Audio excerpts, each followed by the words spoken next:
Tai aš manau, kad mes pradėsime šiandieninį savo renginį. Labai dėkoju visiems, kurie atėjote į šiandieninį susitikimą, nepagailėjote savo tokio popietinio laiko. Laikas šiek tiek neįprastas, ar ne? Atsiprašau. Bet vis tiek labai džiaugiamės, kad šiandien mūsų svečiuose pas mus svečiuojasi Lietuvos Respublikos Seimo narys, daktaras Vytautas Sinica. Pasveikinti plojimais.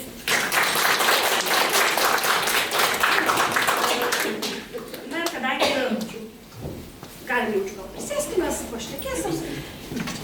Gal aš taip tiesiogiai paklausiu, kadangi Klaipėda mūsų vėjuotas toks miestas, pas mus daug vėjų čia. Taigi, kokie vėjai yra atpūtę į šitą Klaipėdą, nes ne visi važiuoja ir davažiuoja tos mūsų Klaipėdos. Visiškai atsitiktinai. Nugalinčiai kritinis atsakymas. Žmona turėjo darbą reikalų Klaipėdoje, aš turėjau šiandien penktadienis pas Seimo narius yra diena renginiams, susitikimam ir taip toliau. Tai nebuvo plano, kad Klaipėda, bet jūs neleisit sumeluoti, prieš savaitę parašiau. Sakau, galėčiau atsidurti Klaipėdoje, bet ar jums tinka dienos metu renginys? Jūs sutiko, ačiū. Aš jūsų vietoj gal aš nebūčiau sutikęs, bet jūs sutiko. Tai labai dėkoju visiems, kad atėjot stoti nenormalią valandą. Labai džiugu, smagu ir turiu prisipažinti, gal nesitikėjau pilnos salės pamatyti. Ačiū visiems. Kadangi aš labai daug bendrauju su mūsų lankytojais ir tikrai daugelį ir asmeniškai kviečiau čia šiandien ateiti, tai įvairiai buvo. Aš matau, kad čia turime ir jau žinomų veidų, ir naujų veidų. Ir man atrodo, kad daugelis susidomėjo, kad pas mus atvažiuoja Seimo narys. Kai kurie žinojo, kad atvažiuoja Vytautas Sinica. Tai ir vieną kartą aš kalbėjau tokį vieną garsų žmogų. Išgalvojau, kaip čia bus, kur visko. Ir šiandien žmonės sako, nu, bet sako, visai, sako, žmogus, paprastas žmogus. Tai dabar šiandien pradžią norėčiau, kad prisistatytumėt, pasipasakotumėt, kas yra Vytautas Sinica. Jeigu dar yra nežinučių. Kaip žmogus. Nes mums taip pat yra labai svarbu žinoti. Ko pradėkime? Aš aukštaitis. Visiškai tolimas. Mano visas giminės šakos yra, mama užstatė kažkada čia giminės medį ir mes esam kiaurai 100 metų Molėtų rajone. Įvairias skirtingas seniūnijos, kaimai, bet Molėtų rajone. Tiek sugebėta atkasti. Aš jau gimiau Vilniui, mano tėvai atvažiavo į Vilnių, kaip daug kas sovietmečio atvažiavo. Esu moksliukas, taip savikritiškai sakant. Turbūt, kad galvojau dirbti universitete, būti taip pat ten politologų, dėstytojų, komentuojančių, rašančių knygas. Bet taip pasisuko. Jeigu čia atėjot, tai žinot, esu konservatyvių pažiūrų. Ir bent jau Vilniuje, Vilniaus universitete konservatyviams pažiūroms nebėra vietos. Aš būdamas doktorantu mačiau, kad jeigu nesikeis politinis klimatas, tas korektiškumas, tabu temos, šventoji įvairovė, tai neįmanoma yra, negalėsi būti laisvas tame universitete, net jeigu ten būsi priimtas dirbti. O klimatą gali keisti tik politiškai, man regis. Tiek, kiek mano žinios ir suvokimas sako, kaip politikoje įmanoma pakeisti tas taisyklės, pagal kurias mes gyvename. Ir kadangi taip maniau ne aš vienas, buvo visai nemažai bendraminčių. Daugiausiai iš to paties Vilniaus universiteto aplinkos.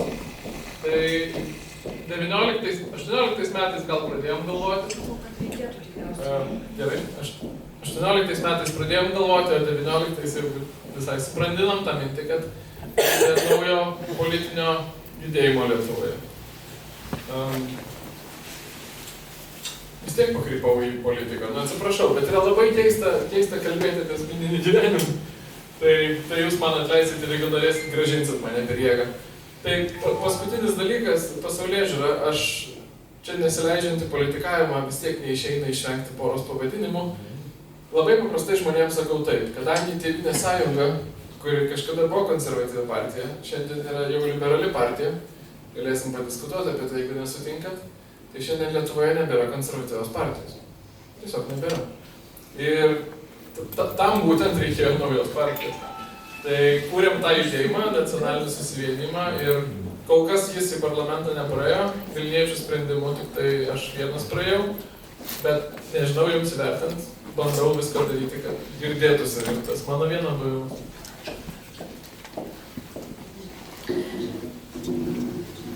O kaip nutarėt pasukti į patį Seimą, tokia keista darbovietė? Lietuvos Respublikos Seimas. Kai stojau į politikos mokslus 2009 metais, kai vakar atsimenu, buvo ten vienas pirmųjų visų studentų susitikimų Vilniaus traukinių stoty. Visi laukiam važiuoti į pirmakursų stovyklą ir kažkoks toks juokas tvyrojo, visi juokavo tarsi apie save, tarsi apie kitus, sakydami, kad tai čia būsimi ambasadoriai susirinko. Tuo metu buvo toks stereotipas, kad politikos mokslo studentai svajoja būti ambasadoriais. Gyvenime negalėjau net tokios minties prisileisti, todėl kad buvau vieną kartą per vieną ten tokį tarptautinį projektą išvažiavęs į renginį Vienoje, ten susitikau su Lietuvos ambasadoriais prie tarptautinių organizacijų ir sužinojau iš jų mane tiesiog pakraupinusi dalyką, kad juos rotuoja. Kad jie kaip kunigai yra siunčiami iš vienos vietos į kitą kas 3 metus, ten galima išbūti ilgiau, bet iš esmės, kad jie yra nesėslūs žmonės. Aš esu absoliučiai sėslus žmogus. Aš nevažiavau jokį Erasmus, ten, kai studentai dabar labai mėgsta pusmečių išvažiuoti. Man, kaip aš juokauju, pradeda žemė degti po kojom, jeigu ilgiau negu mėnesį kažkur užsienį pabūnu. Tai tie dalykai buvo visiškai neįmanomi, politikos aš irgi tiesiogiai, nes kaip jau neplanavau. Bet reikia pripažinti, kad tą Seimą kaip tokį, tą baubą, tai pažinau iš arti, nes 8 metus pradirbau kaip valstybės tarnautojas parlamente. Tai mačiau ten, man atrodo, beveik viską. Ir kaip neseniai vienoje laidoje teko prisipažinti, aš įsivaizdavau, kad tapus Seimo nariu bus blogiau negu yra. Kaip valstybės tarnautojas aš mačiau labai daug intrigų tarp Seimo narių. Nuolatinės išdavystės, tarp tos pačios partijos atstovų, tarp ten bendrų komitetų narių, kur atrodo žmonės jau turi ranką dirbti, bet nuolat matai, kaip jie vienas kitą paveda, paliekant ledą, kaip norit pakeisti. Ir aš tam ruošiausi jau, kai išrinko, ten, žinot, nuo išrinkimo būna beveik mėnuo iki realaus darbo pradžios. Kaip priesaika, per tą mėnesį aš galvojau, aš dabar kaip nersimi tas intrigas, tai tik saugotis, iš visų pusių tikėtis. Bet taip nebuvo. Arba aš toks naivus ir nematau, bet man atrodo, kad vis dėlto yra šiek tiek geriau, negu aš tikėjausi. Jeigu tu esi sąžiningas, jeigu tu principingai elgiesi, principingai sakai ne tiems, kam sakai ne, sakai taip, ten, kur gali sutikti ir kažkokie bendri taškai yra, nebūtinai kiti džiaugiasi tuo, gal jie nepatenkinti tais tavo sprendimais, bet visumoje jie tave gerbia. Jie žino, ko iš tavęs tikėtis, tegul ir kitos nuomonės, bet nesitikė iš tavęs tų kažkokių tai apgavyščių. Ir tai daug duoda. Tai aš tuo Seimu aš jo nebijojau dėl to, kad aš jį buvau matęs ir aš manau, kad ten yra truputį galbūt geriau negu iš šalies atrodo. Labai smagu girdėti, kad nėra tai baisi, kaip mums atrodo, ir kaip sakote, baubas ar ne.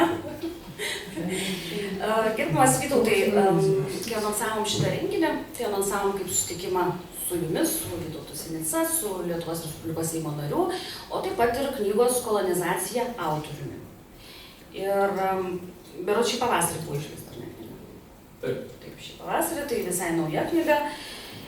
Ir man atrodo, kad šiandien diskutuojant apie Lietuvos aktualijas ir apie knygą, mes paliesim vieną ir tą pačią temą, faktiškai dubliuojasi, ne? Apie migraciją, taip? Tai apie ką yra jūsų knyga? Aš manau, kad yra dar neskaičiusių, yra neskaičiusių. Tai va, apie ką yra knyga? Aš tai skaičiau. Aš tai tikiuosi, kad yra neskaičiusių. Knyga yra apie visiškai naują Lietuvai masinės imigracijos reiškinį. Lietuva nuo tada, kai atkūrė nepriklausomybę, buvo masinės emigracijos šalis. Turėjau vienintelę kelionę per šitos Seimo metus, tokią darbo kelionę į Čikagą. Ir JAV lietuviai visi negalėjo patikėti, jie ten nuolat susiduria su migracija, su visą tą įvairovę ir ten tas reiškėsi blogesnėm, baisesnėm formom negu Lietuvoje, ten nusikalstamumas klesti ir taip toliau. Ir jie mato didelę problemą, bet jie niekada nemanė, sako, kad Lietuvoje, kaip gali būti Lietuvoje tai problema aktuali. Sako, Lietuva juk yra emigrantų šalis. Kai jūs išvažiavo, tai buvo emigrantų šalis. Bet pastaruosius 5 metus tai yra jau nebe emigrantų šalis, tai yra imigrantų šalis. Tai būtent 2020-ieji, taip grubiai buvo tas laikas, kai pradėjo keistis, o lemtingai pasikeitė šitas aspektas 22 pavasarį, iš karto po tos invazijos Ukrainoje. Aš manau, kad jie prisidengiant buvo drastiškai liberalizuoti migracijos įstatymai Lietuvoje, Šimonytės vyriausybės sprendimas. Ir jeigu per pirmosius 30 atkurtos nepriklausomybės metų maždaug laikėsi tarp 40-60 tūkstančių užsieniečių Lietuvoje, taip sviravo, bet tuose rėmuose. Tai per pastaruosius 4 metus nuo tų 60 tūkstančių užaugo iki 240. 4 kartus. Procentais nuo 2% iki 8% Lietuvos gyventojų. Ir tai yra įspūdingi skaičiai. Visur Europoje, aš mėgstu pradėti nuo kitos pusės, visur Europoje migracija yra viena svarbiausių problemų.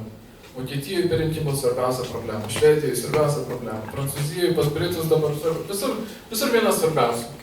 Lietuvoje ne.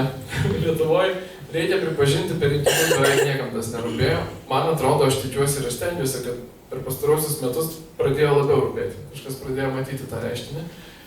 Nes iš tikrųjų objektyviai tai yra keista, kaip labai mes nematom to reiškinio. Tas augimas 4 kartus per 4-5 metus Europoje ten, kur visi pergyvena dėl šito tokio augimo nėra. Ten yra skaičiai didesni, nes valstybės didesnės, bet tendencija, augimas pas mus yra didžiausias. Mes esam greičiausiai besikeičianti valstybė tuo požiūriu. Ir sakyčiau, kad to pakankamai nematom. Tai mačiau reikalą atkreipti dėmesį į šitą temą. Tiek per rinkimus, net ir žinant, kad tai gal dar žmonių per daug nejaudina, tiek ir, sakiau, aš esu moksliukas, jeigu aš apie kažką daug šneku ir skaitau ir galvoju, tai pradedu galvoti, kad čia visa knyga išeina, kodėl knygos neparašyti ir parašiau. Tai prieš pat knygų mugę. Labai baisiai pavadinau, ar galiu paaiškinti, kodėl. Kolonizacija, man nemažai žmonių sakė, kad tai čia tiesiog žmonės gąsdinės tokiu pavadinimu, dvelkia sovietmečiu. Čia yra būtent aliuzija į sovietmetį. Kodėl? Todėl, kad mastai tie patys. Jūs žinot, per sovietmetį Lietuvą atkraustyti buvo, galim sakyti, 400-450 tūkstančių kolonistų. Tada tai taip vadinome, ne? Per pusę amžiaus. Dabar mes turim per tuos 4 metus jau yra virš 200 tūkstančių. Ir nežinau, ar žinot, praėjusiais metais buvo priimta kvota, tai buvo pristatyta kaip suvaržymas, sugriežtinimas 40 tūkstančių į metus. Tik, sakė tik, aš sakau net. Tai jeigu dar 10 metų po 40 tūkstančių, tai jau bus 600 tūkstančių, nes dar jau 200 yra. Tuose rėmuose Seimo priimtuose, atleiskit, kad aš taip į detalės einu, bet jos svarbios, tuose Seimo priimtuose rėmuose praėjusiais metais, kad 40 tūkstančių yra maksimali riba, kiekvienais metais socialinių reikalų ministerija gali, socialinės apsaugos ir darbo ministerija, gali priimti kokį nutarė mažesnį skaičių. Ir iš tikrųjų šiais metais buvo mažesnis skaičius 25 tūkstančiai. Tik. Tie 25 tūkstančiai užsipildė spalį ir jau antras mėnuo, kai visi vežėjai ir statybininkai rėkia, kad reikia didinti tą skaičių. Ir tikrai spaus ir aš nežinau, ar ministrė pasiduos ar ne. Bet jeigu skaičiuosim 25 tūkstančius į metus, tai per 10 metų bus 250, pridėkim tuos, kurie jau yra Lietuvoje, bus 450. Bus tas pats, kas per pusę amžiaus sovietinės okupacijos. Tai pobūdis yra kitas. Dabar žmonės važiuoja legaliai. Mūsų valia, mums joks okupantas čia neprimetė. Atvažiuoja dirbti, neturi to paties didžiosios tėvynės kabutės pilietybės ir vienodo statuso sovietiniais gyventojais. Daug kas skiriasi. Bet mastas, tai švelniai tariant, nesiskiria, iš tikrųjų yra dar didesnis, nes viskas daug greičiau vyksta. Tai norint atkreipdėmėsi, kad mes iš esmės patiriam, mes prarandam valstybę, jeigu leisim tam tęstis, todėl kolonizacija. Atsiprašau, jeigu tas žodis baisus. Iš tikrųjų, taip truputėlį baugiai skamba, bet kaip paaiškinant, taip ir yra tikriausiai, ar ne? Na ką, aš dabar irgi tokių visokių klausimų pasirašiau, aš manau, kad po to mes galėsim užduoti auditorijai, ar ne, klausimus būtinai. Visai neseniai Seime jūsų iniciatyva buvo užregistruotas pasiūlymas neleisti susijungti darbo imigrantų šeimoms. Na ir čia aš irgi klausausi šiaip paprastų žmonių kalbų, tai sako, tai kas čia tokio baisu, sako, kad jis ten žmoną ar kelis tos vaikus atsiveža. Čia, man atrodo, galima išrotuliuoti daugiau, ar ne? Aš jau kai sakau, vienas migrantas 4 uošvienės. Nes galbūt suprantat aliuziją, jeigu bus islamo šalių šeimos, tai ten ir moterų, žmonių gali būti daugiau ir atitinkamai ta šeimos samprata. Žinot, mūsų civilizacijai Europoje mes perėjom prie tos šeimos, kur yra tėvai ir vaikai. Ne? Tose civilizacijose šeima yra tai, ką mes vadinam giminė, ten jie vadina šeima. Pusbroliai, tėvai, seneliai, plačiai. Dabar problemos su tuo susijungimu yra, aš sakyčiau, 3, pavadinkim taip, kultūrinė, tai ką jau palėtė. Aš nenoriu ir aš manau, kad mes kaip visuomenė nenorim, kad negrįžtamai pasikeistų Lietuvos veidas.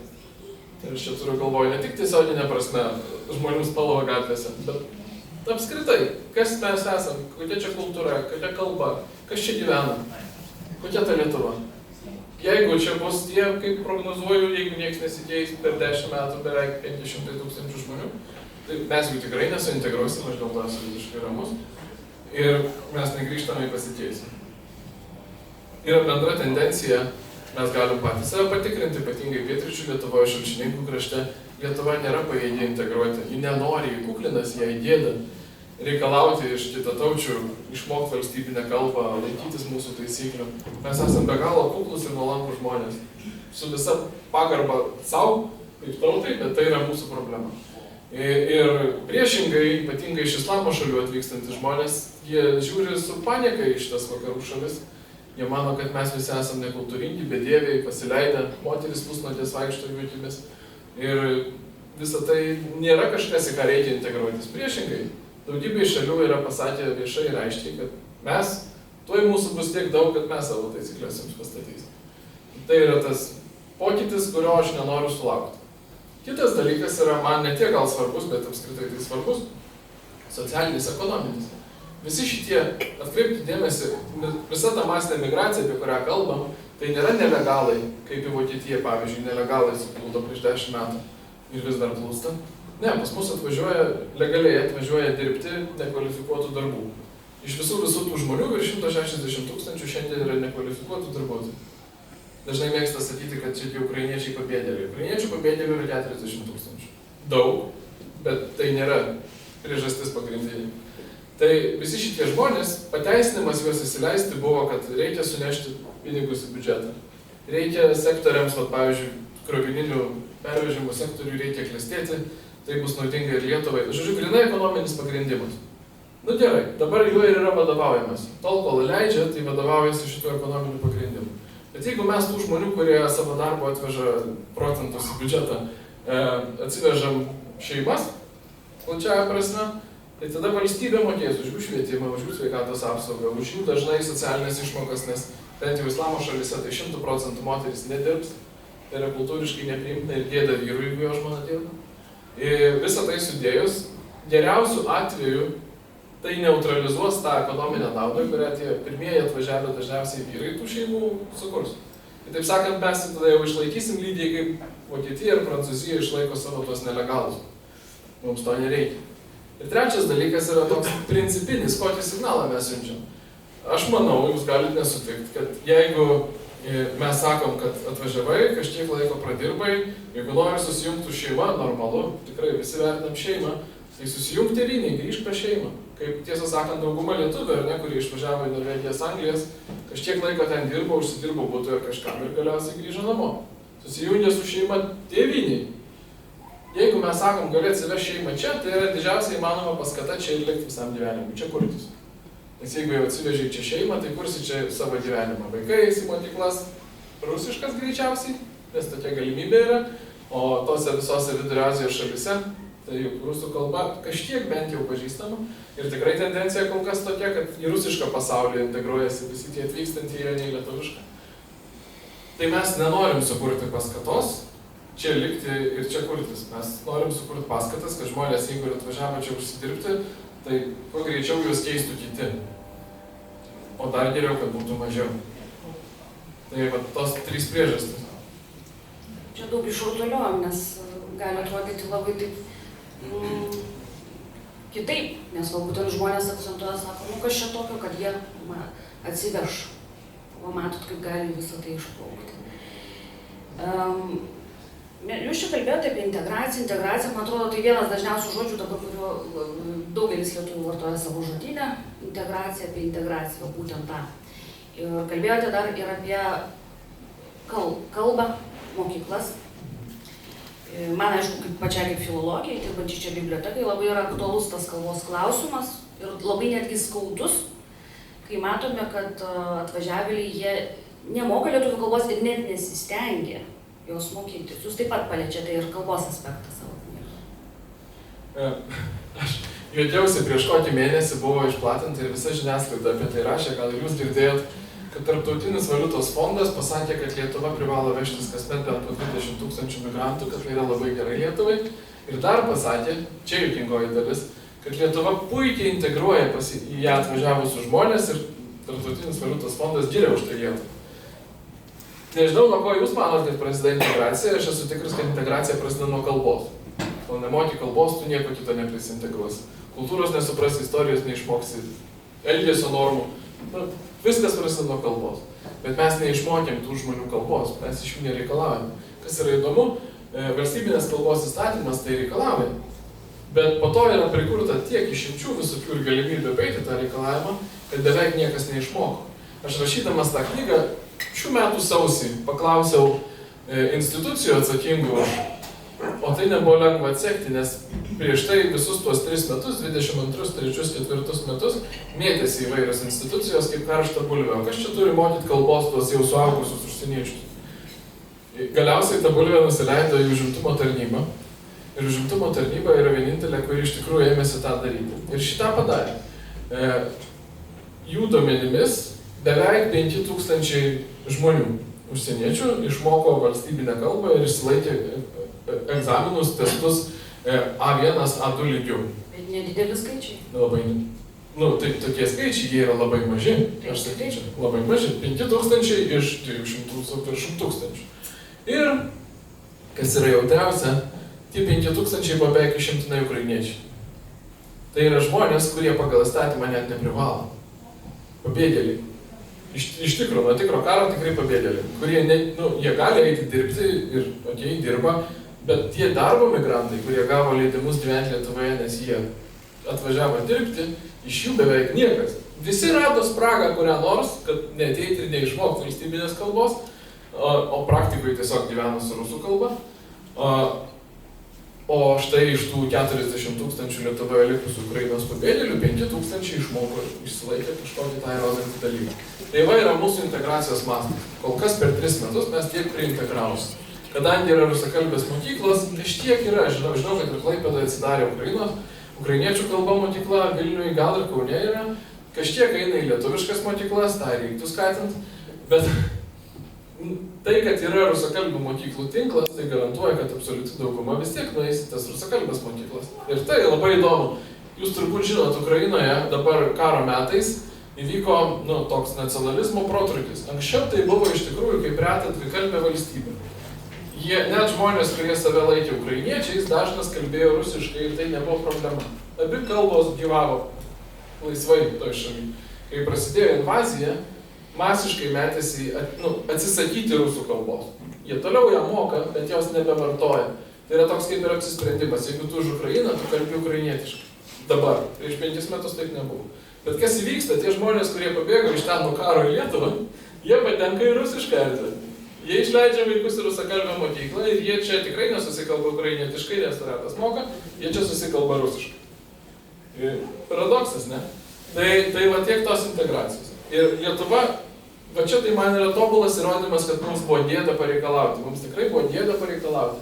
Nes tas reikalavimas valstybinės kalbos įstatyme yra, kad po 1 metų vėliausiai tu turi galėti pateikti dokumentus, kad tu kalbi bent jau ten tuo A1 ar A2 lygiu vis maišausi, kurio valstybinė kalba. Tai mes atleidom 1 metus, tada atleidom 2 metus, tada atleidom 3 metus ir taip kasmet vis atidedam. Galų galėjau tapo turbūt gėda ir atleidinėti taip kasmet. Tai pasakė pernai ministrė dabar Popovienė, kad iki karo pabaigos atleidžia. Kitaip sakant, mes niekada neišdrysim pareikalauti išmokti valstybinės kalbos. Ir po šituo, nors tai galioja tik ukrainiečiams, bet po šituo pasislėpia labai daug žmonių. Man iš tikrųjų toksai truputėlį makabriškas dalykas pasirodė, kaip buvo nubausta lietuvių kalbos mokytoja, kuri reikalavo, kad kalbėtų lietuviškai ir nevyksta teismai. Taip, nu ten iš vis unikalus teismas parašė tokį aštraus tono, bet iš esmės teisingą straipsnį, kurio pagrindinė mintis buvo, jeigu atvažiavote į Lietuvą, tai mokėkit kalbą ir laikykitės mūsų taisyklių, jeigu nepatinka, važiuokit namo. Nu, aš sukonspektavau jums straipsnį. Jis buvo griežtas, bet jo mintis tokia. Buvo skundas, ar ne Marko Adamo Haroldo, jeigu žinot, tokį veikėją iš Vilniaus. Tai yra Britas gyvenantis Lietuvoje, su Laisvės partija buvęs patekęs į Vilniaus miesto tarybą, dabar vadovauja naktinių klubų kažkokiai asociacijai Vilniui, nu ir skleidžia toleranciją. Tai piktinasi tokiais nacionalistiškais straipsniais, tai jisai paskundė, kad tai yra neapykanta užsieniečiams keliantis straipsnis. Ir tie teismai tęsiasi, bijau sumeluoti, porą metų, buvo jau 7 posėdžiai, vis naujos ekspertizės. Kokį ekspertą suranda, toks ekspertas nepasako, kad čia neapykanta. Tada randa naują ekspertą, vėl laukia. Tikrai nejuokauju, skamba kaip šaržas, bet taip yra. Tai dabar yra numatytas kažkada gruodį 7 posėdis. Tai nėra labai jau čia taip nacionalinių antraščių, bet tą bylą rodė man regis visos televizijos, tikrai nenulinis įvykis. Tai aš negaliu sakyti, kad Lietuva persekioja lietuvių kalbos gynėjus, nu čia būtų per platus tokie apibendrinimai, bet kad tikrai kažkas negerai pas mus, kad tokios bylos vyksta, tai nebejoju. Dar prisiminiau ir valstybinės lietuvių kalbos inspekcijos inspektorių Volodką. Ten irgi. Ar žinot inspektorių Volodką? Nuostabus žmogus, kuriam kartais kenkia jo liežuvis, jis labai aštrai pasako, bet jis teisus. Šiuo metu jis turėjo daug istorijų, dėl kurių įpuolė, aš manau, kad visose jis buvo teisus. Šiuo metu man ypač patinka jo vadovaujama ta kalbos inspekcija, yra teisminiuose ginčiuose su tokia įmonė Transrevis, nežinau, ar Klaipėdoje važinėja, bet Vilniuje jie tiekia viešojo transporto paslaugas, savivaldybė iš jų perka. Transrevis yra prisivežęs, paskutinis skaičius, kurį žinau, buvo 66, bet dabar turbūt daugiau vairuotojus iš Ganos. Vairuotojai iš Ganos yra labai patenkinti darbo sąlygom Lietuvoje. Jeigu pamenat, prieš porą metų 22 pabaigoje, žiemą Vilniuje streikavo viešasis transportas. Tikrai kaip Vilnietis galiu pasakyti, kad baisu buvo, pats važinėjau viešuoju transportu ir viskas sustojo žiemą. Ir ko reikalavo viešojo transporto vairuotojai, net ne algų, jie reikalavo žmogiškų sąlygų. Tualetų, kur papietauti, šiltos vietos, pietų pertraukai, tvarkaraščių, kuriuos būtų įmanoma išpildyti, nepažeidinėjant eismo taisyklių, nes tvarkaraščiai verčia viską viršyti. Savaime suprantamų dalykų, ne? Viskas baigėsi tuo, kad ten taip kažkaip tie streikai nusimarino, buvo kažkokie taikos susitarimai, bet tie reikalavimai nebuvo patenkinti. Vietoj to buvo po poros metų prasidėjo straipsniai, kurie mane labai nustebino. Reklaminiai straipsniai, kur juodaodžiai vairuotojai iš Ganos pasakoja, kaip jiems patinka Lietuvoje, kaip čia gera, kokios geros sąlygos, malonūs žmonės, kaip ten. Vienas net sako, man davė bananą ir visi džiaugiasi, bet suprantu, kaip yra labai ironiška. Ir jiems viskas jau tinka. Tai čia toks tipinis pavyzdys viso šito. Ir kodėl aš visą tą pasakoju, Transrevis ir Vilniaus miesto savivaldybė yra įsitikinę, kad viešojo transporto vairuotojai, jų darbas nėra su klientais, todėl jiems negalioja reikalavimas mokytis valstybinę kalbą. Ir jie nemoka valstybinės kalbos. Iš to kyla galybė kuriozinių situacijų. Pati baisiausia, man regis, buvo būtent Klaipėdoje, nes pas jūs irgi neprivalo vairuotojai mokėti valstybinės kalbos, įspėju, jeigu nesusidūrėt. Kai moteris, kaip po to paaiškėjo, Kloji, su šuniu, kuris yra jos pagalbinis vedlys, įlipo, o nemokantis lietuviškai vairuotojas reikalavo išlipti, niekaip nesutiko, išprašė ją ir kažkaip galiausiai jau tik po to paaiškėjo, kad taip negalėjo padaryti. Tai va, jums nereikia mokėti kalbos. Kai vyksta koks nors eismo įvykis, nereikia mokėti kalbos. Jeigu konfliktuoja keleiviai, ko žinau, į mano apygardą ir mano gimtąją Pilaitę Vilniaus mikrorajoną, tikrai visada važinėja šitie Ganos vairuotojai. Ir kadangi seku susirašinėjimus, matau rajono gyventojų, tai jie vis pasakoja ten, sukonfliktavo kažkas su kažkuo, kreipėsi į vairuotoją, vairuotojas nieko nesupranta, atsiriboja. Buvo situacijų, kai vairuotojas pateko į eismo įvykį ir tiesiog išėjo.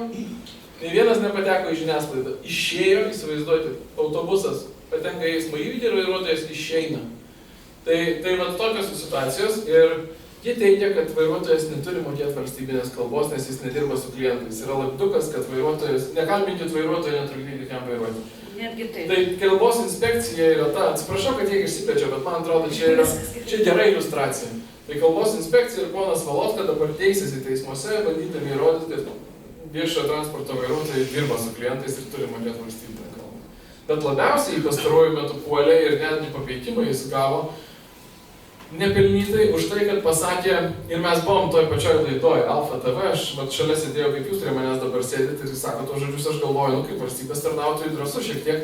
Jisai sakė, kad reikia uždaryti lenkakalbės mokyklas. Ir aš jam pritariu, jas reikia, ne tai, kad uždaryti, jos turi mokyti valstybinę kalbą. Bet lenkakalbės mokyklas saugo 94 metų sutartis su Lenkija, kur pareigoja tokias mokyklas leisti. Tai čia tikrai taip paprastai nėra pakeičiama. Ir taip pat jisai sakė, kad šiandien šalčininkai, pietryčių Lietuva yra kaip Donbasas. Ir kuria prasme jis teisus. Istoriškai jis kalbėjo apie tai, kad čia buvo okupuotas tas Vilniaus kraštas ir kad šitas kraštas yra atskirtas nuo Lietuvos vis dar, kad yra to pasekmių. Kad pavyzdžiui, tų visų lentelių yra reikalaujama būtent tose teritorijose, kurios buvo tarpukariu atplėštos nuo Lietuvos, buvo Lenkija. Ir dabar yra norima pažymėti tomis lenkiškomis lentelėmis būtent tas teritorijas, kur buvo Lenkija. Suprantate jautrumą? O kodėl paralelė? Kas įvyko? 20 metais, bet tik neseniai Seime minėjom, buvo labai nekorektiška istorinė konferencija. 20 metais Želigovskis surengė tą neva maištą ir okupavo Vilniaus kraštą. Buvo sustabdytas prieš Širvintų Giedraičių. Po to, ką padarė, paskyrė tą Želigovskį tokiu kaip kariniu vadovu, buvo karinis režimas, porą metų valdė dekretais. Tada suorganizavo fiktyvius rinkimus. Kodėl sakau fiktyvius, nes nebuvo ten laisvo pasirinkimo. Buvo metai kalėjimo už agitaciją nebalsuoti tuose rinkimuose. Žodžiu, įsivaizduojate atmosferą. Tada išrinko Vidurio Lietuvos Seimą. Ir tas Seimas, kaip netikėta, pasiprašė prijungti šitą kraštą į Lenkijos sudėtį. Ar jaučiat paralelę, kur dar tai buvo? Tai buvo 40 metais su Sovietų sąjunga. Ir po to tai buvo visai neseniai su 4 respublikom, ar kaip jas pavadinti, administraciniais vienetais, okupuotais Rusijos dabar rytų Ukrainų. Ar ne? Lygiai tą patį padarė. Okupavo, surengė fiktyvius rinkimus, išrinko seimelius ir pasiprašė į Rusijos sudėtį. Ir Valotka sako, kad žiūrėkite, taigi tas pats vyksta kaip Donbase, ten prieš 100 metų vyko čia pietryčių Lietuvoje. Tai yra labai nekorektiška pasakyti, bet tai yra tiesa. Tai aš tik tai dirbt galiu Valotką. Čia kalbėjom labai daug tokių pavyzdžių, tai čia dabar visai tas nesenas su baltarusių vairuotojų ir vėl vairuotojai ten užkliuvo, ar ne, pas jūs Vilniuje. Ten yra beprotai žulus žmogus. Nesenai teko būti laidoje Rūtos Militevičiūtės per Lankajo tokia už ir prieš. Jos dar nerodė, tikiuosi, kad per porą savaičių parodys. Ir ten buvo tas žmogus, jis iš vis nemoka lietuviškai, jis didžiuojasi. Tai jis ten kalbėjo rusiškai ar baltarusiškai, nežinau. Ir jis užsispyręs teigia, kad su juo ir bendradarbiai ir administracija turi kalbėti rusiškai. Jis vis dar kalbėjo rusiškai, niekam nekliuvo, kaip dabar drįsta kažkas pradėti reikalauti. Ir čia toks spektakliukas buvo, aš sakyčiau, Vilniaus meras Benkunskas pasibaisėjo juo ir jį atleido, suorganizavo, kad jis ten su išeitinėm būtų atleistas skubiai iš pareigų. Ir teisingai, kad jį atleido, bet jo net priimti neturėjo. Jis iš vis neturėjo būti Lietuvoje. Ir aš toje laidoje paskui tikiuosi neištirti. Kodėl? Todėl, kad aš jums jau papasakau, galim sujungti taškus. Vairuotojai dirba su klientais, jie turi galėti susikalbėti su keleiviais, todėl jis turėtų mokėti valstybinę kalbą. Be to jis neturėtų galėti dirbti. O leidimą gyventi Lietuvoje žmonės gauna, šitie darbo migrantai gauna tų pagrindų, kad turi kažkokią darbo sutartį. Jeigu darbas vairuotojų yra jo darbo sutartis, jis neturėjo jos turėti, vadinasi, jis neturėjo turėti leidimo gyventi Lietuvoje. Tai sakant, jo čia iš vis neturėjo būti. O jis čia jau 5 ar kiek metų gyvena ir tik dabar kilo konfliktas, kad jisai iki šiol nekalba su niekuo lietuviškai. Tai mes, man yra gėda, mes Vilniuje esam labai užsileidę. Mums lipa ant galvos. Ir, žinot, paprasti žmonės piktinasi, bet piktinasi, mes visi piktinamės taip, bet virtuviai piktinamės. O politiškai savivaldybė tai viską leidžia. Bet tokių daug. Kokių? Tai gaunasi diskriminacija jau. Kitų. Lyginant su kitais. Kitiems galima, jam negalima. Taip, kablas. Nes čia buvo tas, kaip, parodomasis veiksmas jo atžvilgiu. Visi kiti liko ir aš esu tikras, kad 90% tų viešojo transporto vairuotojų nekalba lietuviškai, kurie užsieniečiai. Bet jie toliau tyliai neįžūlė, aldami su savo važiuoja, dirba. Ten yra žaidimas tam tikras. Įstatymas reikalauja mokytis, kaip sakiau, visur yra išimtis, po kuriomis pasislėpiama. Tai įstatymas reikalauja mokyti juos valstybinės kalbos ir jie mokosi. Tada, nežinau, ar iš tikrųjų mokosi, bet jie užsirašo į kursus, juos darbdavys užrašo. Jie ten vaikšto ar nevaikšto, mokosi ar nesimoko, nežinia. Tada jie eina į egzaminą, neišlaiko to egzamino, bet darbdavys konstatuoja, va, laikė egzaminą, nepavyko, iki kito karto, vėl bandysim. Tai yra fiktyvus procesas, jie gyvena čia po 2 metus, taip nesimokė, tada ir neišlaikyti. Ir kiek aš žinau iš profsąjungų darbuotojų, man maloni pažintis buvo, kad kai aš tapau Seimo nariu ir pradėjau kelti tos migracijos klausimus, tai prisistatė bendrauti ir dalintis informaciją įvairios profsąjungos iš tų sektorių, kur žmonės būtent susiduria su masinė imigracija. Iš viešojo transporto vairuotojų, krovinių pervežimo vairuotojų, statybų ir taip toliau. Nu ir jie pripasakoja dalykų, tai kartais, beje, kad gailėtume šiek tiek ir migrantų ir suprastume, kaip elgiasi tie, kurie juos atsiveža. Paskutinis dalykas, kurį pasakoja viešojo transporto vairuotojų profsąjunga, yra, kad tie vairuotojai iš Ganos, labai įdomus dalykas. Darbdaviai tame sektoriuje sako, kad pagal įstatymus algos negali skirtis ir iš tikrųjų negali. Tam imigrantui turi mokėti tiek pat, kiek ir Lietuvos piliečiai moka. Neatsimenu, 1300 ar kažką tai. Ir atrodo, nu tai kokia tada nauda įvežtis. Bet jis nemoka kalbos, nes nežino teisinės bazės, nepriklauso ten jokiai profsąjungai, jis nieko nežino, kaip apsiginti. Ir, ir dar ką jis padaro, atvykdamas čia, jisai, aišku, patiria kaštus. Atvažiuoti į Lietuvą pradėti dirbti, tu vis tiek ant popierių sutvarkymo, ant atvykimo bilietų, ant ko tik nori, išleidi kelius tūkstančius, kurie ten gauna, jau tikrai yra kosminiai pinigai, ne? Ir tu šitoje situacijoje atvykai čia. Ir ką tas transrėlis pasiūlo šitam žmogui, sako, šalia darbo sutarties tu taip pat privalai pasirašyti nuomos sutartį, tu nuomosies iš mūsų gyvenamąją vietą. Bent jau man tai pristatė, aš bijočiau sakyti televizijoje, bet jums gal nebijosiu sakyti, nes čia yra, aš garbės žodžiu pasitikiu.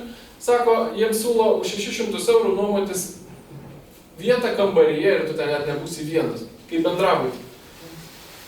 Ir jie sutinka, nes tai yra būtina sąlyga, kitaip tu negalėsi čia dirbti. Nuomoja tas pats transrėlis per tų pačių savininkų kitą kokią nors įmonę. Ir taip tu iš to užsieniečio vairuotojo, kuriam moki tą pačią algą, bet po to visiškai absurdiškom sąlygom kažką nuomai, atsiemi tą algą. Tai, nu, va, tokie yra išnaudojimai įvairiausi, kaip ir kitas drastiškas išnaudojimas. Žinot, pusė tolimųjų, čia jau apie kitus kalbant, krovininių reisų vairuotojai, faktiškai pusė atlyginimo gauna dienpinigiai. Alga yra ten minimali ar artimajai, o po to jie gauna dienpinigius, nes nuolat važinėja. Bet už ką mažinami dienpinigiai? Už tai, kad važiuoja asfaltuotų keliu. Mažinami. Už tai, kad nakvoji su tualetu, turi tualetą. Mažinami. Už tai, kad nuo tavo nakvynės vietos per kilometrą yra parduotuvė. Mažinami. Ir taip toliau. Aišku, kad Lietuvos piliečiai apsidina nuo šitų dalykų, arba neblogai apsidina. Anie neapsidina. Jie nesupranta, kas čia vyksta, keikia tai, kad Lietuvoje milžiniški mokesčiai, jiems greičiausiai pristato, kad čia žiūrėti tokie mokesčiai labai dideli ir viskas. Tai apsimoka, labai apsimoka darbdaviams vežti šitų žmonės, ne dėl to, kad jie geresni darbuotojai ir ne dėl to, kad Lietuvoje iš vis nėra kam dirbti, o dėl to, kad juos gali išnaudoti nepalyginamai geriau. Taip, bet labai įdomiai, iš tikrųjų, man atrodo, sutiks ar mūsų susirinkę žmonės, iš tikrųjų, tokių detalių nelabai kitą kartą ir galim įsivaizduoti ir nesusimąstom apie tai. Tiesą pasakius, kai pamačiau, kad paskelbėte ir savo Facebook'o puslapyje, kad atvykstate į Klaipėdą, sekiau komentarus ir buvo ten tokių komentarų, nu, sako, jau Klaipėdai tai ten nesusirinks. Aš matau, kad buvo paneigtas šitas dalykas. Bet kai kurie komentatoriai komentavo būtent dėl tos situacijos, kad Klaipėdoje yra labai daug rusakalbių, yra žmonių kalbančių rusiškai, tarp didžiausių miestų, man atrodo, gimtoji kalba rusų kalba, beveik 29% atrodo. Bet kaip matom, Klaipėdai taip pat rūpi. Bet Klaipėda irgi toks yra probleminis miestas, pas mus daug tų tokių. Aš nežinau tendencijos dėl migrantų šiandien Klaipėdoje. Daugiausiai yra Šiauliuose dėl to, kad ten tos krovinių vežimo įmonės. Bet šiaip kita tendencija yra, kad ten, kur yra tautiškai mišri gyventojų sudėtis, ten yra ir sąmoningumo nacionalinio daugiau. Nes tu, jau tai yra aktualus klausimas tada. Nėra savaime suprantama, kad čia lietuviška. Nes yra daugybė vietų Lietuvoje, kur visi, žinau, Šilalė 99% lietuvių. Turbūt 99,9. Ir tada ten visiškai neaktualu yra lietuvybės klausimas, ten savaime suprantama. Man sakė, koks tu kvailas esi, kad kandidatuoji Vilniui. Vilniui visi liberalai, gėjų paradai, Šimašiaus meras, ką tik buvo ten, iš vis nieks nerinks konservatyvių. Yra visko. Vilniui yra Lenkų, yra liberalų, yra gėjų paradai, yra daugybė žmonių, kuriems visą tai nepatinka. Aš manau, kad taip pat yra Klaipėdoje, ne? Yra labai daug rusakalbių, yra labai daug žmonių, kurie supranta, kurie būtent dėl to supranta, kad lietuvybė yra kažkas, ką reikia saugoti, nes savaime supranta. Lygiai kaip yra Latvijoje. Latvija, mano galva, daugeliu aspektų yra prasčiau pasitvarkanti valstybė už Lietuvą. Bet Latvija labai saugo kalbą. Jų reikalavimai integracijai yra daug griežtesni. Jie netgi ryžosi savo gyventojus, Rusijos piliečius, išprašyti iš šalies, jeigu jie neišmoks kalbos, kas tikrai yra jau toks drastiškas žingsnis. Visą tai aš esu tikras todėl, kad Rygoje gyvena pusė rusakalbių. Ir jie supranta, kad čia jiems bet kurią dieną gali apsiversti stalai, taip sakant, gali pradėti reikalauti iš jų rusiškai mokėti. Tai labai sveika, čia labai makabriškai nuskambės, bet labai sveika jums Klaipėdoje yra tai, kad jūs turite tą tokią tautinę sudėtį ir suprantat, kas yra kas. Skiepai. Petys už laisvę. Čia paminėt Latviją dėl tos kalbos, dėl tų priemonių. O ko mums trūksta Lietuvoje, kad mes taip galėtumėm siekti Latvijos? Mums kažko trūksta? Mes nesimam tokių priemonių.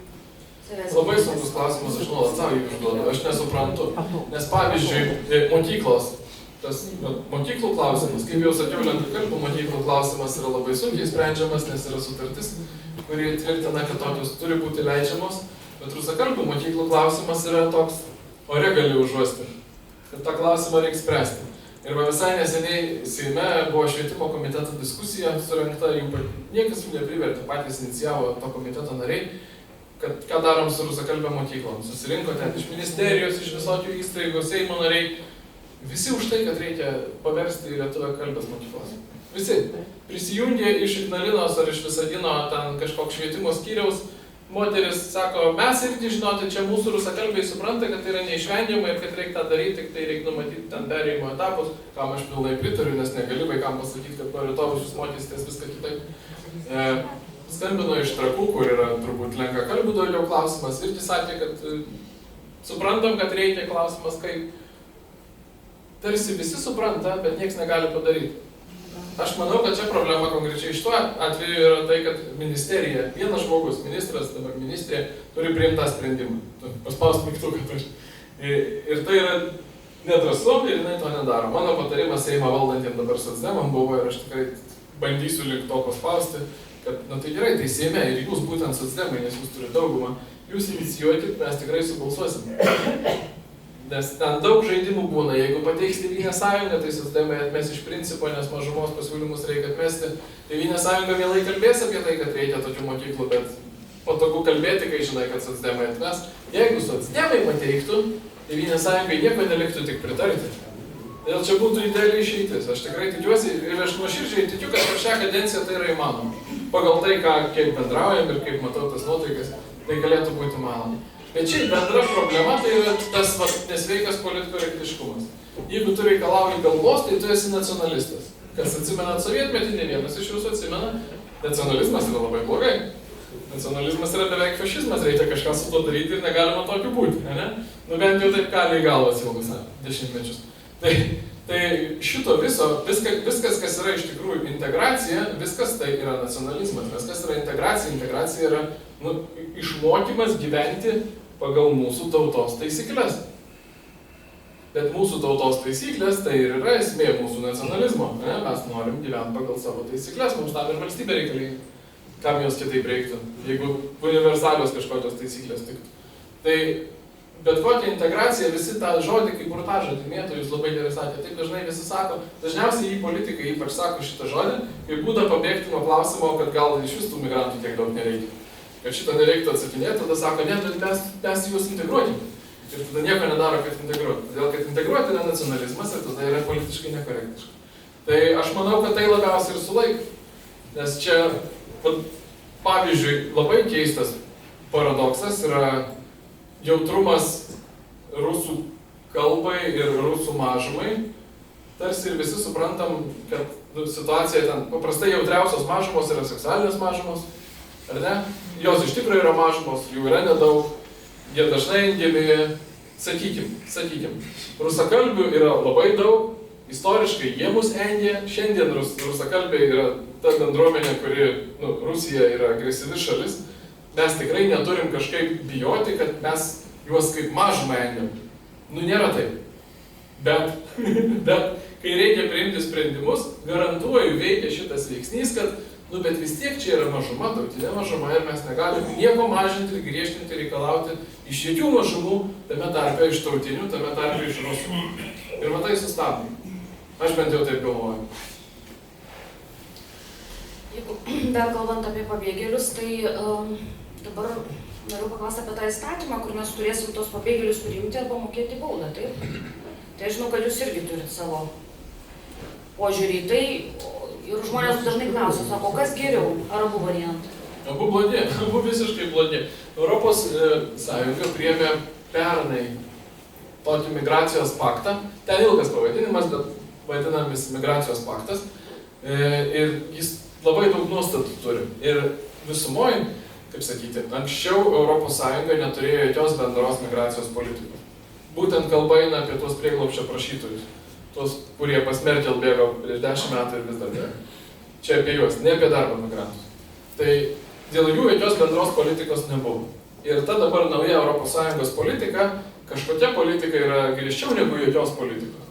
Ir įvairioms šalims, pavyzdžiui, Ispanijai, pavyzdžiui, Belgijai, tas migracijos paktas iš tikrųjų yra pagrįžtinimas. Kažkas pagaliau bus reikalaujama ir reguliuojama.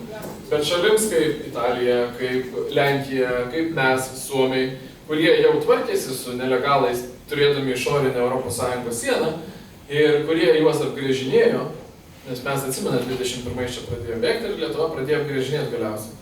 Kas yra teisinga ir vienintelis veiksmingas būdas, joks kitas būdas nėra veiksmingas. Tai tas paktas yra kaip tik liberalizavimas, nes tas paktas daug ką leidžia, bet jis neleidžia to apgrėžinėjimo. Pagal tą paktą tu turi priimti tuos sakančius, kad jie pabėgėliai ir visą pasaulį bėgo iš kokios nors Afrikos ir sako, duokit man prieglobstį Lietuvoje. Kodėl Lietuvoje?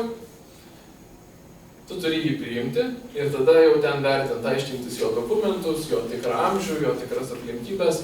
Tada nuspręsi, gan drąsiai galiu sakyti, tada nuspręsi, kad jis vis dėlto negali būti pabėgėlis ir prieglobsčio prašytojas ir neduosi jam to statuso, bet o kur tu įdėsi? Jis išmetė pasą, jo šalis gimtoji nepripažįsta.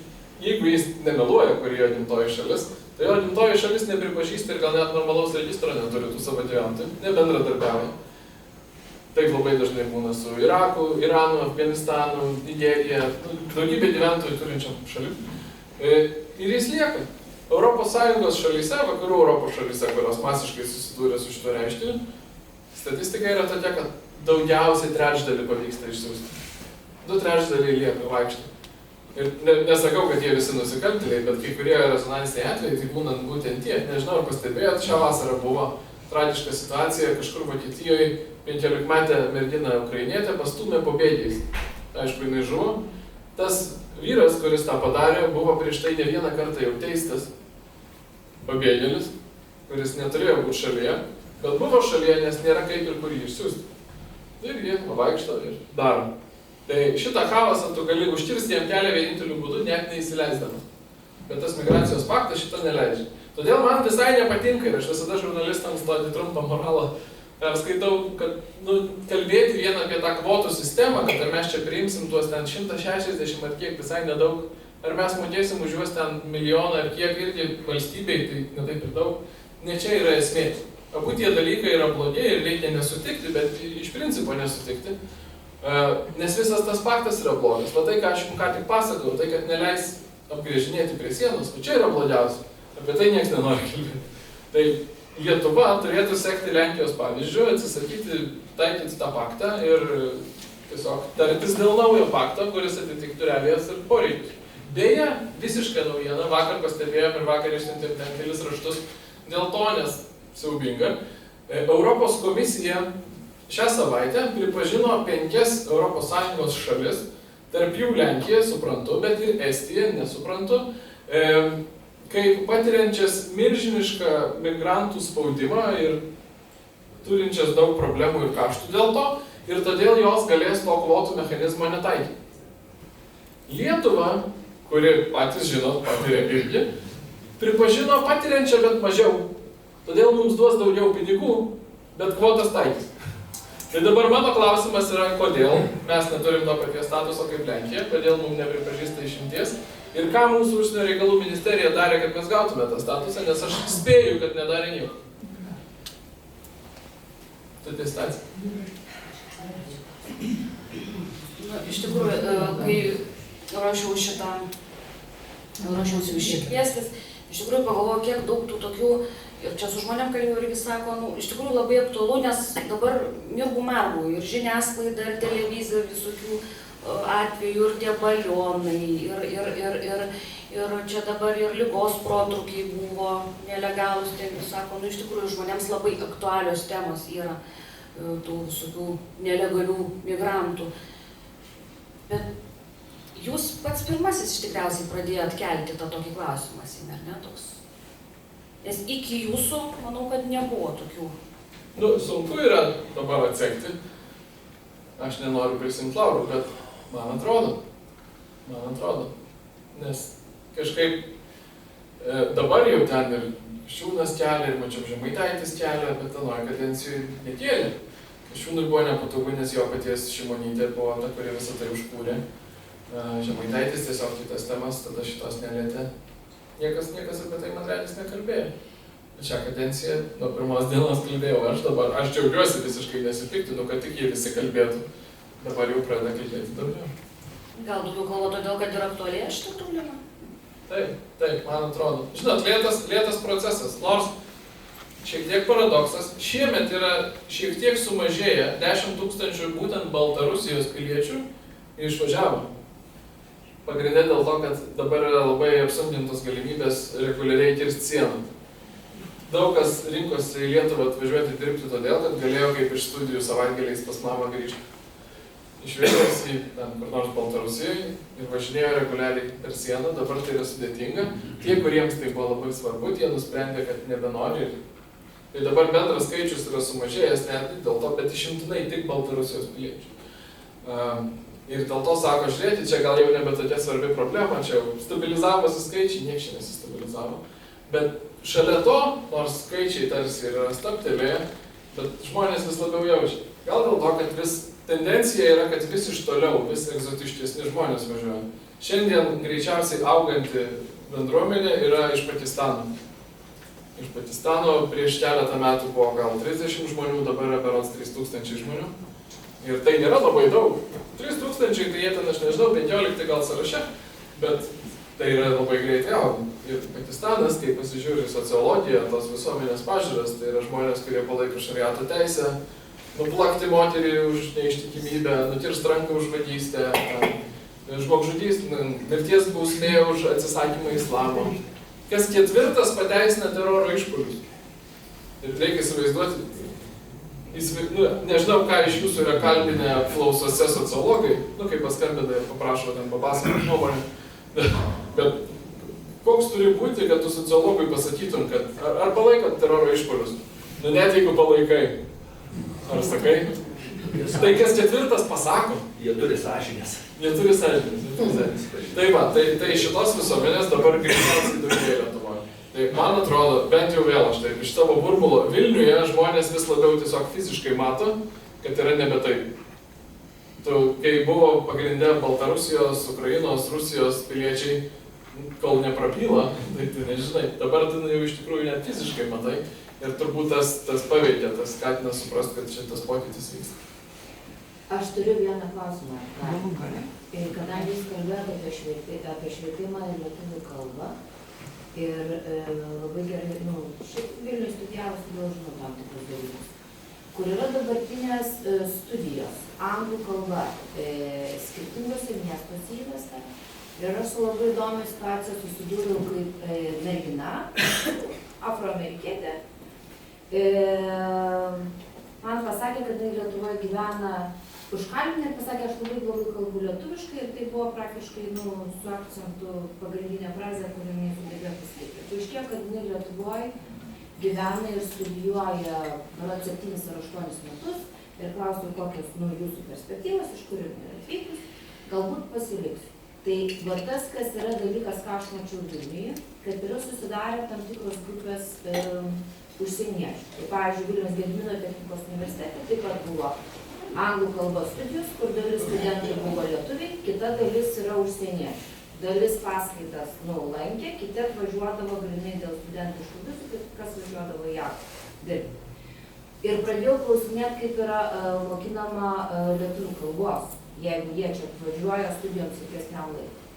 Tai didesnis dalis buvo laikas tik tai kursai, toks kaip įvadinis kelių mėnesių. Ir kadangi studijos anglų kalba ir ta terpė gaunasi, ne tik tai ir visi kalbam patogiai, bet ir tiem žmonėm, kurie yra anglakalbiai arba žino šitą kalbą, ir jų, kas lietuvių kalbos mokymus, sakykim, kaip yra kitose šalyse, jeigu tu įstoji studijas, tau yra privaloma, ten nežinau, to šalies istorija, lietuvių kalba, aš apie šitos dalykus negirdėjau, jūs gal kažką tai žinai. Vienas iš klausimų, kurie dabar, kiek žinau, net prezidentūrą sudomino. Statistiškai nėra gal baisiai daug, apie 10 000 yra tų užsieniečių šalyje esančių tuo pagrindu, kad jie čia studijuoja. Bet yra tokia jau kaip ir vieša paslaptis, kad daugiau iš tų 10 000 fiktyviai studijuoja. Universitetai ir ypač kolegijos yra labai suinteresuoti tiesiog finansiškai pritraukti studentų iš užsienio. Lietuvoje studentų, jūs žinot, mažėja. Kažko užpildyti auditorijas ir tuo pačiu išlaikyti etatus ir viską reikia. Ir čia yra didelis potencialas, lygiai kaip darbdaviams, taip ir aukštosiams mokykloms.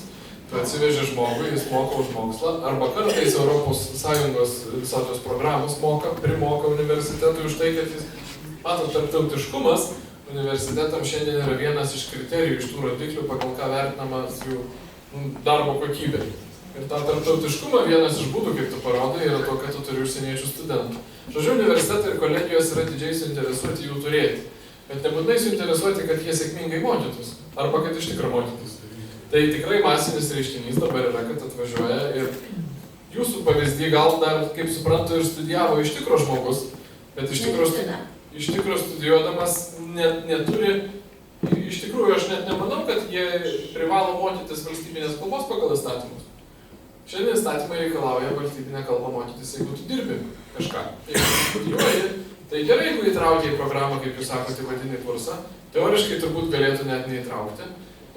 Tai vadinį kursą, kad kreditus gauti kaip studentas, jis turbūt turi pasibaigti, bet kažkokio, kaip darbuotojas išlaikyti privalomą egzaminą ir būti atestuotas, kad jisai kažkokiu lygiu moka valstybinę kalbą, jam nėra privaloma. Čia susiję dalykai, bet neidentiški.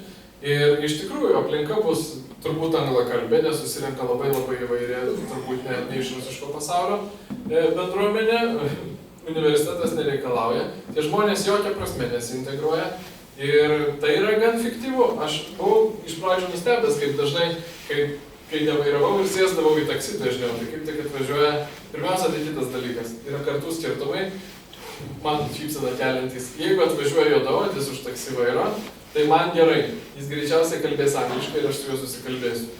Jeigu atvažiuoja koks nors ten uzbekas, tai man blogai, jis kalbės tik rusiškai ir aš su juo nesusikalbėsiu. Aš jau esu iš kartos, kurioje nelabai mes mokam rusiškai.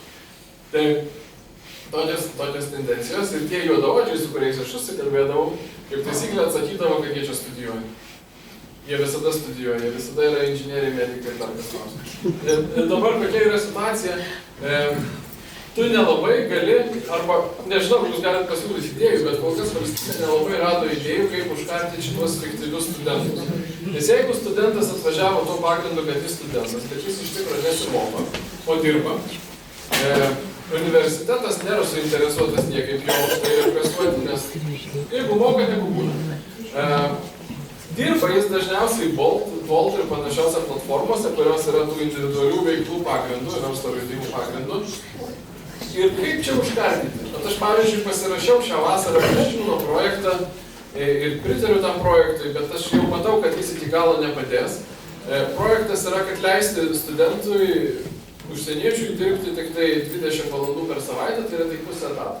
Yra tikrai paskaičiuota ir mokslininkų, ir valstybės institucijų, kad studijuodamas tu negali pilnu etatu efektyviai dirbti ir mokytis. Tai nėra suderinami dalykai.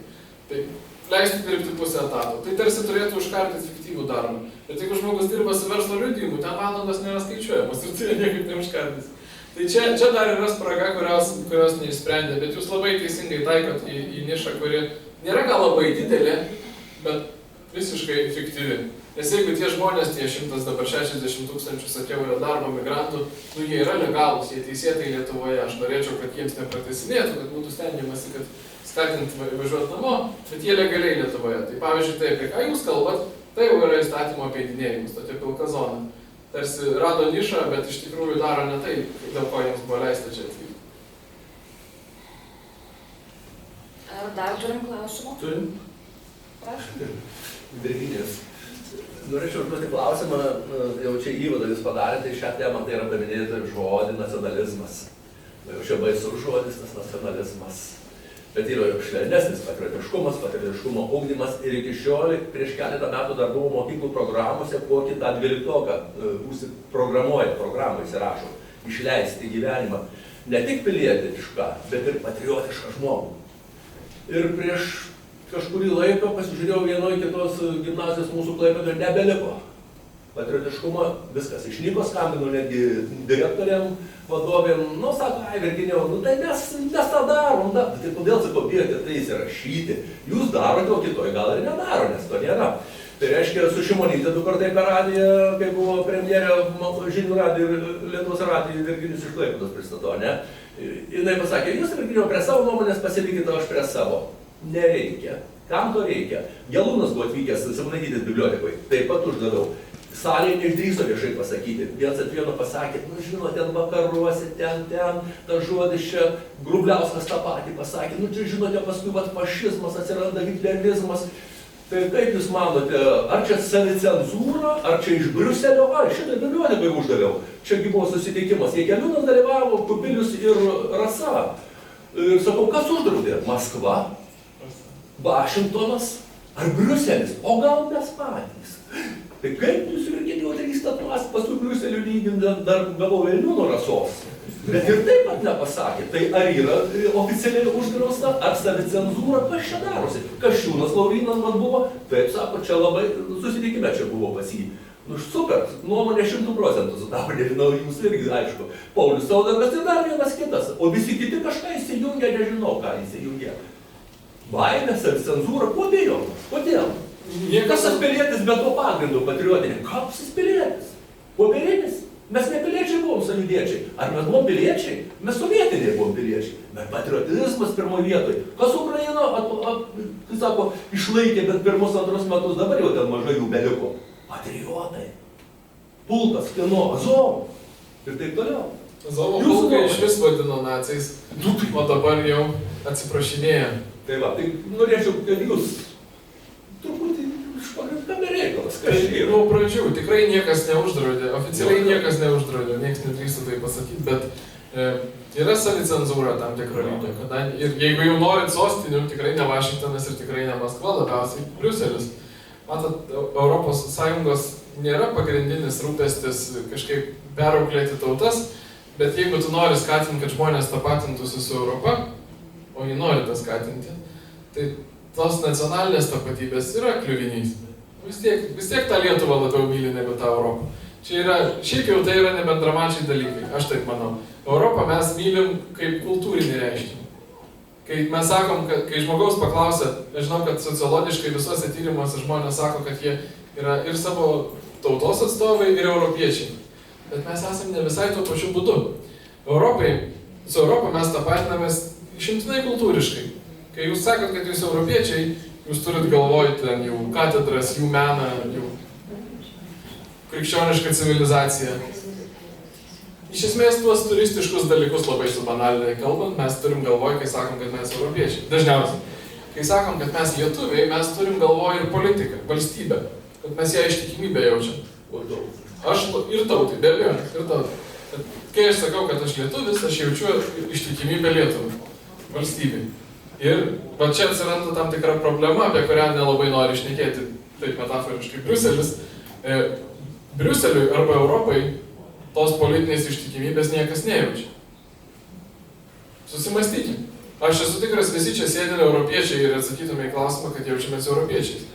Ar jūs ten svarstytumėt eiti ginti Europą, Briuselį, vaikus išsiųsdinti? Nu ne. Nu nėra to jausmo, nėra tos ištikimybės politinės. Ir idėjoje, jūs žinote, Europos Sąjungos yra nuolatinė ta diskusija, dabar dėl karo sustojusi šiek tiek, kad reiktų federacijos, reiktų vienos valstybės Europoje, kur šalis būtų de facto tokios kaip administraciniai vienetai, bet jau ne visiškai savarankiškos. Jeigu tu nori tą kurti, tu turi kažkaip įveikti tą prisirišimą prie atskirų valstybių. Ir tas yra labai sunku. Labai sunku. Ir yra oficialiai prirašyta mokslinių straipsnių, ataskaitos yra prirašyta apie tai, kaip bandom mes parašyti bendrą europinę istoriją, kuri padėtų, visa Europa, visa tokia nuoširdi sąžininga Europos istorija yra pilna nuoskaudų tarp tautų. Vokiečiai su prancūzais tiek prisikariavę, tiek pridarė viens kitam, austrai su italais ir taip toliau ir panašiai, mes su lenkais, nėra kas slėpti. Visa istorija yra skausminga, kai tu ją rašai per tautų prizmę. Taip kaip, pavyzdžiui, nežinau, aš 2009 baigiau mokyklą, mano laikais vadovėliai buvo parašyti iš tautų perspektyvos. Ką šalis darė, ką šalių vadovai darė. Dabar jūs esate girdėję, aš manau, tokį dalyką kaip kasdienybės istorija. Ne? Kai yra, aš tai tikrai atkreipčiau dėmesį, knygų knygynuose dabar daugėja tokių knygų kaip lygų istorija, drabužių, valgių. Pačių įvairiausių mūsų gyvenimo aspektų, kurie nėra politiniai, kurie yra individualūs, kurie liečia žmogų ir tik žmogų. To gelminė priežastis, aš esu įsitikinęs, yra bandymas parašyti istoriją ne per tautų prizmę, kur yra neišvengiamai objektyvios priešpriešos ir skirtumai, nes jinai kalbėjau su žmogumi iš Lenkijos ambasados. Ir abu sutarėm, kad niekada mes taip pat nesuprasim tų įvykių. Kas mums yra okupacija, jiems nėra ir jie nepripažins. Nepripažins. Galim išsiaiškinti viską ir vis tiek nepripažins. Ir to yra pilna, visur Europoje yra to pilna. Ir to neperlipsi. Bandymas, kuris tikrai yra deklaruotas dokumentuose iš ES pusės, yra, kad tai mes parašykim iš individo perspektyvos istoriją. Kaip keitėsi žmogaus teisės, kaip keitėsi kasdieniai buities dalykai, higienos normos, dar kažkas tai, mokslo išradimai. Ir kalbėkim tik per tai ir apie tai, ir tada tai gims bendra europietiška sąmonė, o mes nesmerksim ir nieko nesakysim blogo apie tautybės, bet jos taip nueis į antrą planą. Tas nelabai vyksta. Kai kur, gal sėkmingiau, bet ypač mūsų Europos pusėje, to vadinamoji buvusiose Varšuvos pakto šalyse, nevyksta taip, nesidaro. Tai patriotiškumas, kadangi tai yra tiesiogiai susijęs su tautinė tapatybė ir to pačiu nacionalizmu, jis yra toks nelabai patogus. Ir žinot, yra įtrauktis, inclusiveness, nežinau, kas susidūrė su šito terminu, kad viskas, kas įmanoma, turi būti atvira visiems. Europa turi būti atvira visiems. Bet kas fiziškai, kilme, geografiškai nėra europietis, turi iš principo galėti būti europiečių, jeigu tik jis nori. Toks yra tas principinis nusistatymas Europos komisijos. Ir šitokia mąstyme tautos ir valstybės taip yra kažkaip atsilikęs dalykas. Ir mažytėm, ypatingai mažiosiom tautom. Mažiosiom tautom tai yra iš tikrųjų labai pavojinga. Čia vėl, aš čia darau skandalą dabar iš to migracijos masto, kai pas mus yra 200 000, Vokietija turi 10 milijonų turbūt migrantų ir dar netaip seniai skandalą nedarė, nes jie dideli, jie gali. JAV suvirštino 100 milijonų migrantų ir todėl, kad jie dideli ir gali, ir dėl to, kad priešingai negu mes drįso labai griežtai visus iš tikrųjų ne tai, kad integruotas asimiliuoti. JAV nėra tokio, dabar jau ten prasideda įvairiausi dalykai, bet iki ką tik, iki kokio 21 amžiaus pradžios, JAV visi atvažiuodavo kokios nori tautybės, o po to, žinot, būdavo tie italų kilmės amerikietis, lietuvių kilmės amerikietis. Visi amerikiečiai, visi kalba angliškai, savaitgaliai susirenka ir savo ten tautinius valgius valgo, bet jie jau amerikiečiai. Tai kai šalis taip elgiasi, jinai gali daug ilgiau išsilaikyti, nepaisant tos visos įvairovės ir maišymos. Jau dabar atrodo jau nebesuvirškina Vokietija, Švedija. Nebesuvirškina nieko. Švedija beje yra, paminėjau Švediją. Švedija yra šalis, kurioje yra blogiausia šitų požiūrių. Švedija greičiausiai nebegali, jeigu būčiau politikas Švedijoje, aš nebežinočiau, ką daryti. Švedijoje yra 20 keli, gal 25% užsieniečių, absoliuti dauguma iš ES ribų. Tas pokytis įvyko labai greitai, jie yra priešingai negu čia, mes kol kas neturim faktų apie nusikalstamumą, ten yra begalybė faktų apie nusikalstamumą. Šį pavasarį per 4 pirmus metų mėnesius buvo įvykę virš 70 sprogimų Stokholme. Tai nėra ten kažkokios, žinot, bombos kaip kare, buitiniai kažkokie sprogmenys, bet gaujų nusikalstamumas, ten visokie tokie įbėgai, parduotuvė įmeta ir taip toliau, civiliai žmonės jaučiasi nebesaugiai. Švedų visuomenė buvo labai saugi, labai rami, labai pasitikėjo vieni kitais, dabar jiems yra visiškas šokas. Tai Švedijoje situacija migracijos požiūrių šiandien Europoje yra, aš manau, pati blogiausia. Gal aš truputėlį noriu replikuoti, kadangi pati esu gyvenusi ir studijavau Švedijai, išvažiavau prieš 25 metus, pirmą kartą. Ir ką aš radau prieš 25 metus ir buvo visiškai kas kita, negu pavyzdžiui aš buvau šiais metais. Tai labai skirtingi, labai daug tikrai tų kitataučių nesintegravusių. Jie pradėjo daryti nusikaltimus, švedai patys jaučiasi nesaugus, ten susitikau su lietuvių bendruomenė. Lietuviai taip pat irgi sako, mes jau ten gyvenam Švedijai nemažai metų, bet sako, mes nebenorim. Mes galvojam grįžti.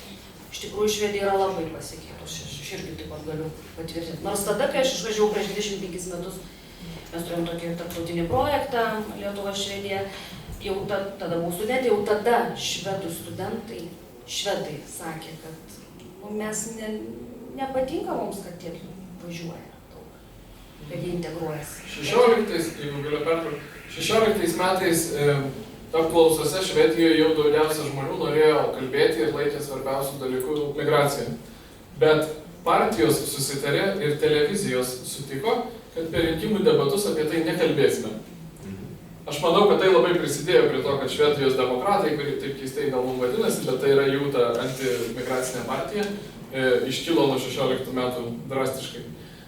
Nes kai užčiaupi kažkokį klausimą, tai jo aktualumas niekur nedingsta ir tik tai auga poreikis. Tai būtent tas įvyko. Dabar jau leidžia kalbėti, dabar jau Švedijoje visi politikai, kiek suprantu, pripažįsta problemą, žada spręsti, bet, kaip sakiau, manau, kad vėlų. Labai įdomus truputis epizodas.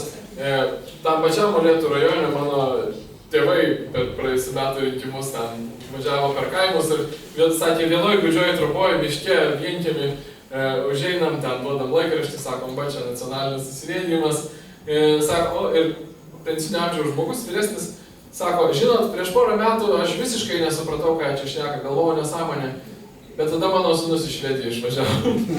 Tai dabar aš juos balsuosiu. Tai jau toks Švedija ir Lietuvos kaina. Tarp kitko, Vytautai, dabar užsiminėt apie nacionalinį susivienijimą. Čia buvau užsirašius klausimų ir žmonių, kurie nori dabar apie tą nacionalinį susivienijimą. Kokia dabar padėtis yra partijoje? Ir aš papildyti norėčiau šitą klausimą. Kokios esminės pagrindinės skirtys yra tarp jūsų mokytojo Vytauto ir tarp jūsų, tarp Radžvilovo? Kodėl įvyko tas toks skirimas? Charakterio skirtis. Skausmingas labai klausimas. Tai nieko baisaus. Nu, žinot, gana baisu. Nežinau, kas čia žino, kas nežino, bet po rinkimų, kai aš vienintelis nuo mūsų patekau į parlamentą, prasidėjo tokie visokie įtarimai, ne mano atžvilgiu, kitų partiečių atžvilgiu, kad ne va čia nesąžiningai tarp kandidatų buvo lėšos skirstamos, vieni daugiau rodyti negu kiti ir taip toliau. Nepasitvirtino tas faktais, bet buvo nuolat viduje kartojama ir kaltinamas buvo daugiausia žmogus, kuris anksčiau yra buvęs partijos atsakinguoju sekretorium, visų draugas, su visais skyriais bendravęs, su visais važinėjęs, kalbėjęs, palapinės statęs ir taip toliau. Labai mylimas partiečių. Ir, aš buvau tikras ir tą sakiau Vytautui Radžvilui, kad jeigu jūs, nežinau, jūs teisus, neteisus, aš nesutinku, manau, kad neteisus, bet net jeigu teisus, jį kaltindamas esat, jūs šitą darydamas susprogdinsit partiją. Nes tai yra, tokia bomba pamatais, jūs ardat bendruomenę ir tokia atmosfera kyla. Tai šitas vis tiek toliau vyko ir šiemet balandžio mėnesį maždaug buvo jau kritinė masė partiečių, kurie sakė, kad arba darom suvažiavimą ir keičiam vadovybę, arba mes tiesiog išsivaikščiosim, nes yra tai, kas šiais laikais vadinama mobbingu turbūt šiuolaikiškai, tai tokia atmosfera. Tai nieko kito neliko, mes suorganizavom suvažiavimą, pakeitėm vadovybę ir visai neseniai buvo ilgas visai toks laukimas, nejaukus ar patvirtins, nes Vytautas Radžvilas sakė, kad neteisėta daryti suvažiavimą be jo pritarimo ir kad čia nesiskaito, bet Teisingumo ministerija prieš porą savaičių patvirtino, kad skaitosi, dabar užregistruota registrų centre yra ir labai liūdna. Radžvilas yra mano mokytojas, aš jam maždaug esu skolingas ir dėkingas ir pažiūros, aš manau, pažiūros minimaliai gal kažkokiais niuansais skiriasi, bendravimo būdas skiriasi. Aš manau, kad aš esu nekategoriškas toks dialogo žmogus, o jis gal labiau atvirkščiai, bet mes mokėjom su tuo dirbti. Jis kreipdavo strategiją, pavadinkim taip, o aš buvau tas, kuris pristato tas idėjas į viešumą ir tas modelis man regis visai neblogai veikia pagal mūsų galimybės, bet kai atsiranda tas nepasitikėjimas, kadangi aš stojau ginti tų žmonių, kurie buvo kaltinami ir sakiau, kad tai neteisinga, tai galiausiai tapau ir dabar jūs galite Facebook'o burbuluose paskaityti, kad ir aš slapstau nusikaltimus ir esu ten gynėjas. Ta prasme, aš manau, kad tai jau negrįžtamas procesas. Ir žmoniškai tai yra labai gaila, bet politiškai tai tu tiesiog turi nuspręsti, ar tu leidi išsivaikščioti, nes taip ir būtų buvę, ar tada belieka perimti vadžias ir pradėti.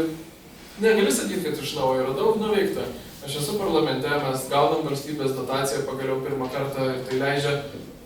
Kas yra dotacija? Labai šlykštu, pakalbėkim apie pinigus. Partija gali turėti 3 rūšių pajamas. Nario mokesčius, 0,6% GPM ir valstybės dotaciją. Tai mes per šiuos rinkimus perlipom slengstį gauti valstybės dotaciją ir tai yra 130 000 į metus. Dar tiek pat arba truputį daugiau gauname tų 0,6 gyventojų pajamų mokesčio, kur gali patys skirti, kam nori. Ir taip susideda dar su nario mokesčiu kažkur 300 000 metus. Tai per rinkimų ciklą iki sekančių rinkimų milijoną galima taip susirinkti, jeigu tu jo netaškai, o aš nusteigęs, kad negalima taškyti šitų pinigų. Tai su milijonu partijos tos didžiosios turi daug daugiau pinigų. Bet jeigu šiuose rinkimuose, pavyzdžiui, partijos biudžetas buvo, kaip aš atvirauju, man atrodo 120 000 iš viso, tai su milijonu atitinkamai tu gali matytis daug daugiau. O politika yra banali tuo požiūriu, kad tu gali laimėti idėjomis, bet pirmiausia vis tiek jas turi išgirsti. Tu turi matytis. Jeigu tu šneki teisingus dalykus, bet to niekas nemato, tai sėkmės tau, bet tai nieko nepadeda. Tai aš manau, kad ta situacija, kurioje dabar esam, tai yra kažkuria prasme baltas lapas, nes mes turim naujus vadovaujančius žmonės, galimybę elgtis šiek tiek kitaip, būtent žanro formos požiūriu, toną kitokį pasiūlyti. Bet pažiūros yra tikrai tos pačios, programa tikrai nesikeis ir resursai tam tikrai, žinomumas tam tikras jau yra. Tai tokia yra situacija. Nors ir liūdna, bet viltinga, aš sakyčiau. Ar esat kažkokį nusibrėžę konkrečių ateities planų sugalvoję? Tai žinot, sekantiem rinkimam tikslas dabar yra tas pats, kuris buvo ir prieš metus, patekti per 5% turėti ant tą minimalią bent jau frakciją. Bet taip, jeigu žiūrėti mažesnius žingsnius, tai dabar pirmas žingsnis yra skyriai, regionai. Mes labai atsargiai žiūrėjome iki šiol į skyrių kūrimą ir tas nelabai kaip sekėsi. Aš manau, kad čia galima padaryti impulsą neblogą. Kodėl? Nes visos kitos partijos tik gana plėtoja šitą. Žinokit, iš tikrųjų visur tas yra sunkiai. Ką aš turiu galvoti? Pavyzdžiui, buvo tokia taisyklė, kurią aš manau reiktų pakeisti, kad skyriui turi būti mažiausiai 10 žmonių. Mažose rajonuose tų 10 žmonių, kurie norėtų užsiimti kažko, iš tikrųjų tai netaip ir paprasta rasti.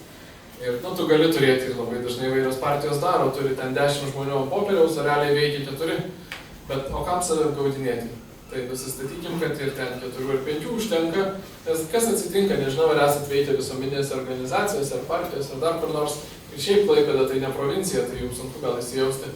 Bet ten, kur nėra daug žmonių, keli žmonės, jeigu jie veiklus ir pradeda sukti kažkokį veiksmą, tai išjudina ir kitus. Ir jau geriau yra leisti keliems žmonėms pradėti veikti ir judinti kitus, negu laukti, kol bus rimtas branduolys, kuris gali taip niekada ir nesusiformuoti. Tai aš tą turiu galvoje, kad mes gal kėlėm per didelius reikalavimus ir aš dabar matau, taip mintyse turiu kokius jau 5 rajonus, kur aš manau, kad tai reikia atlikti veiksmus ir tie skyriai galės atsirasti. O Klaipėdos kokie planai? Klaipėdoje yra skyrius, yra toks Mindaugas Patlaba, susirasti socialiniuose tinkluose, jeigu tik domina, kariškis. Ir žinot, aš manau, kad taip atvirai kalbant, susimovėm, nedalyvaudami praėjusiuose savivaldos rinkimuose.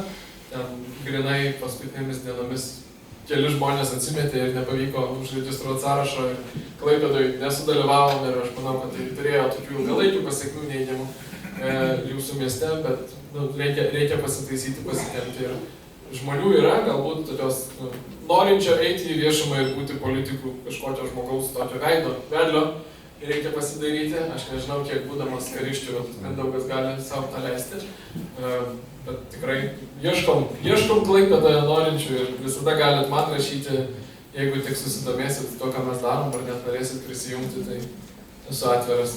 Vytautas Sinica Gmail arba Facebook'e arba dar kur nors. Į koaliciją su kuo eitumėt? Žinot, aš visada sakiau visiems, kad į koaliciją, dabar yra įdomių dalykų, kaip Nemuno aušra ir panašiai, bet į koaliciją iš principo galima eiti su bet kuo, kas sutiks priimti pakankamai tavo nuostatų. Ką aš turiu galvoje? Tiek, pavyzdžiui, Laisvės partija, tiek įspūdingas pavyzdys yra Lenkų rinkimų akcija. Aš adekvačiai, manau, žiūrėdamas į mūsų situaciją, laikau, kad jeigu būsim parlamente, tai būsim ten maži. Ne? Kodėl aš miniu šitas partijas? Jos būdamos mažus sugebėjo daug išsireikalauti. Ten 7 mandatai, bet daugybė jų reikalavimų pildoma. Skirtingose kadencijose. Tai yra toks, sakyčiau, pavyzdys mums, kaip reikia dirbti. Ir su kuo sugebėsi susitarti dėl neproporcingai daug nuostatų, kažkuria prasme galima sakyti, aš laikau, kad visos partijos yra tolimos mums pažiūromis. Tuo nacionalizmo, globalizmo klausimu, atleiskit, visos partijos yra globalistinės. Ir tie skirtumai yra dideli. Ir tokio kažkokio natūralaus brolio, su kuriuo, kaip Tėvynės sąjunga atvirai sako, kad mes su liberalais visada norim su liberalais į koaliciją. Buvo čia, po kažkurių rinkimų Tėvynės sąjunga sakė, mes eisim į koaliciją, bet privalo kartu eiti liberalai. Buvo tokia situacija. Tai prie Kasčiūno gal turbūt. Galbūt, čia atskiras geras klausimas. Laurynas Kasčiūnas, jūs teisingai sakot, yra į mano artimų pažiūrų. Partija nėra į mano artimų pažiūrų. Jeigu pasižiūri dabar į frakciją Tėvynės sąjungos, 20 keli žmonės, neatsimenu tiksliai, absoliuti dauguma yra liberalų žmonės ir nepalaikantis to paties Kasčiūno. Tai dabar uždavinys jam yra, aš nežinau, kaip jam seksis ir turiu pripažinti, kad aš nesu interesuotas, kad jam pasisektų, nes tada tas tam tikras dvilypumas ištils, bet dievažiai, kiekvienas daro savo darbą. Jo uždavinys yra apsupti tą didžiulį laivą, kad jisai neitų liberalizmo linkme, o grįžtų į kažkokį konservatizmą. Aš manau, tai yra subjektyvus įspūdis, kad kai išrinko pirmininkų metų pradžioje, to entuziazmo ir tikėjimo, kad pavyks, buvo daugiau. Aš žinau nemažai žmonių, ypač iš tokių militarinės gal aplinkos, visokių šaulių sąjungos ir panašiai, kurie tuo metu man sakė, Vytai, ten pas tave kažkokios nesąmonės vyksta, eiktų su Kasčiūnu, dabar jau jie man taip nebesako. Nes sako, žinai, man atrodo, Kasčiūnas rankas nuleido. Tai aš nesakau, kad Kasčiūnas rankas nuleido, aš nežinau, kuo tai baigsis, bet pasipriešinimas yra didžiulis ir aš nežinau, kas ten išeis. Dar turiu klausimų? Jo, aš turiu klausimą. Sveiki, malonu, kad atvažiavote į Klaipėdą. Papildysiu tik truputėlį dėl kodėl žmonės balsuoja, tarkim, nebalsuoja už dešiniąsias. Tai man atrodo, čia yra ne politikorektiškumo klausimas, o pirma, kad dabar sudaryta yra tokia stigma, kad jeigu tu protingas, arba išsilavinęs, sakykime, taip, tu balsuoji už liberalias pažiūras, jeigu tu ten mažiau išsilavinęs, tu balsuoji už dešinės. Toks Europoje yra susidaręs. Arba kairė, taip. Tai čia tas, man atrodo, daugiau veikia negu pats tas politikariškumas. O dabar apie partiją turėčiau. Tarkim, vakarų Europoje už dešinę dažniausiai balsuoja jaunimas. Labai daug jaunimo. Olandijoje netgi tarp moksleivių atlikta apklausa parodė, kad už Vildersą tai jis taptų didžiausia partija, kas buvo visiškas šokas patiem Olandam. Švedija, Suomija lygiai tas pats. Mūsų pavyzdys yra atvirkščiai, kad kažkaip Lietuvoje jaunimas yra žiauriai kairių pažiūrų. Ir dabar grįžtant prie to, kodėl tokia Laisvės partija išsireikalauja, tarkim, turėdama 7 mandatus išsireikalauja tiek daug, nes jaunimas yra ta jėga, kuri matoma, su visais savo tais paradais, su visais renginiais ir taip toliau. Tai mano klausimas būtų jum niekaip nepavyksta kažkaip solidarizuoti jaunimo, arba pritraukti jaunimą, arba vis dar nepavyksta. Nes man atrodo, tai ypatingai svarbus toksai reiškinys būtų, jeigu ateitų daugiau jaunų žmonių. Nes jie yra pasiryžę daugiau daryti, jie yra jauni, veržlesni, matomesni ir taip toliau. toks mano pastebėjimas. Tai jie dabar su konservatoriais jungti. Jo. Kultūrinis Gali, judėjimas. Tai čia būtų įdomu išgirsti. Ačiū labai įdomus klausimas. Aš su jumis visiškai sutinku, tik manau, kad truputį atsiliekam nuo procesų. Kodėl taip sakau? Viskas teisingai, visur Europoje dabar jau jaunimas, ir tai visur šokiravo tuos, kas tą patikrino, jaunimas tampa toks konservatyvus ir būtent nacionalistiškas. Vokietijoje berods leido balsuoti nuo 16 metų, tikėjosi, kad balsuos už žaliuosius ir liberalus, balsavo už tą alternatyvą Vokietijai. Lenkijoje yra toks Korvin Mikke, toks, iš tikrųjų, mano galva radikalus žmogus, ten jis vos ne monarchijos nori ir panašiai, sako, moteris balsuoti negali, žodžiu, įsivaizduojant, jaunimas palaiko. Visur ta tendencija yra. Lietuvoje, visos globalios tendencijos į Lietuvą vėluoja. Ir aš neturiu tyrimo, nors beje, šiandien neturėjau progos perskaityti teksto, bet mačiau antraštę man siuntė, kad LRT publikavo maždaug šokiruojantys rezultatai, jaunimas daug konservatyvesnis nei tikėtasi. Ir kodėl taip, ką aš turiu galvoje? Karta, kuriai šiandien yra virš 20 metų, jos maištas, žinot, jaunimo maištas, jos maištas dar buvo prieš konservatyvės tradicinės pažiūras. Žmonės, kuriems 20-30, jie maištavo būdami liberalus. Bet dabar, su kuo aš susiduriu, dabartiniai paaugliai, aišku, absoliuti dauguma yra abejingi politikai. Bet tarp tų, kurie neabejingi politikai, drastiškai auga, sakykime, mano pažiūrų žmonių. Kaip aš tą tiesiogiai patyriau, per praėjusius pernai Europos parlamento rinkimus, per vienus viešus debatus, minioje didžiulis toks komiškas plakatas, Lietuvai reikia daugiau Vytauto ir Vytauto mineralinio bonką. Tam buvo skirta man ir Radžilui. Ir po to jie prieina ir ten pokalbis įdomus, bet viena frazė. Žinot, mes jūs susiradom tame senių Facebook'e. Facebookas yra senių. Šitą patį gyvenu. Bet galėtumėte ateiti ir ten, kur mes esame. Sakau, kur jūs esat? Tai TikTok'e. Į TikToką dėl geopolitinių priežasčių, dėl Kinijos ir panašiai, eiti yra nelabai sunku. Aš nesusikūriau savo paskyros, bet, sukurta paskyra, kurią ten bent jau pildo ir mano pasisakymus kelia kiti. Ir tai davė rezultatų. Po 3 mėnesių nuo to, kai susikūriau TikToką, rudenį jau vyko Seimo rinkimai. Seimo rinkimuose aš turėjau virš 20 savanorių moksleiviško amžiaus, nepartiečių, kurie tiesiog išreiškė norą būti tais savanoriais. Aš žinau, kad tą turi tik tai Tėvynės sąjunga ir Laisvės partija. Bet jos sąlyginai didelės, ne? Laisvės partija buvo čia didelė mada visai neseniai, Tėvynės sąjunga turbūt didžiausia partija, o mes kažkokie mažiukai ir staiga jaunimas pradeda eiti savanoriauti. Aš manau, ir gal viltingai, gal čia svajonės mano, kad su šita dabar nauja karta, be abejo, jinai priaugins ten kokių nori neapsisprendusių dėl lyties ir panašiai žmonių, bet šitoj naujoje kartoje bus jau ir žmonių, kurie kalba tai, ką mes kalbam ir nori tų pokyčių, išsaugot valstybę ir taip toliau. Tai aš esu iš to vietoje viltingai nusiteikęs. Ir jūs labai teisus, kad jaunimas pagal tyrimus labai vangiai balsuoja.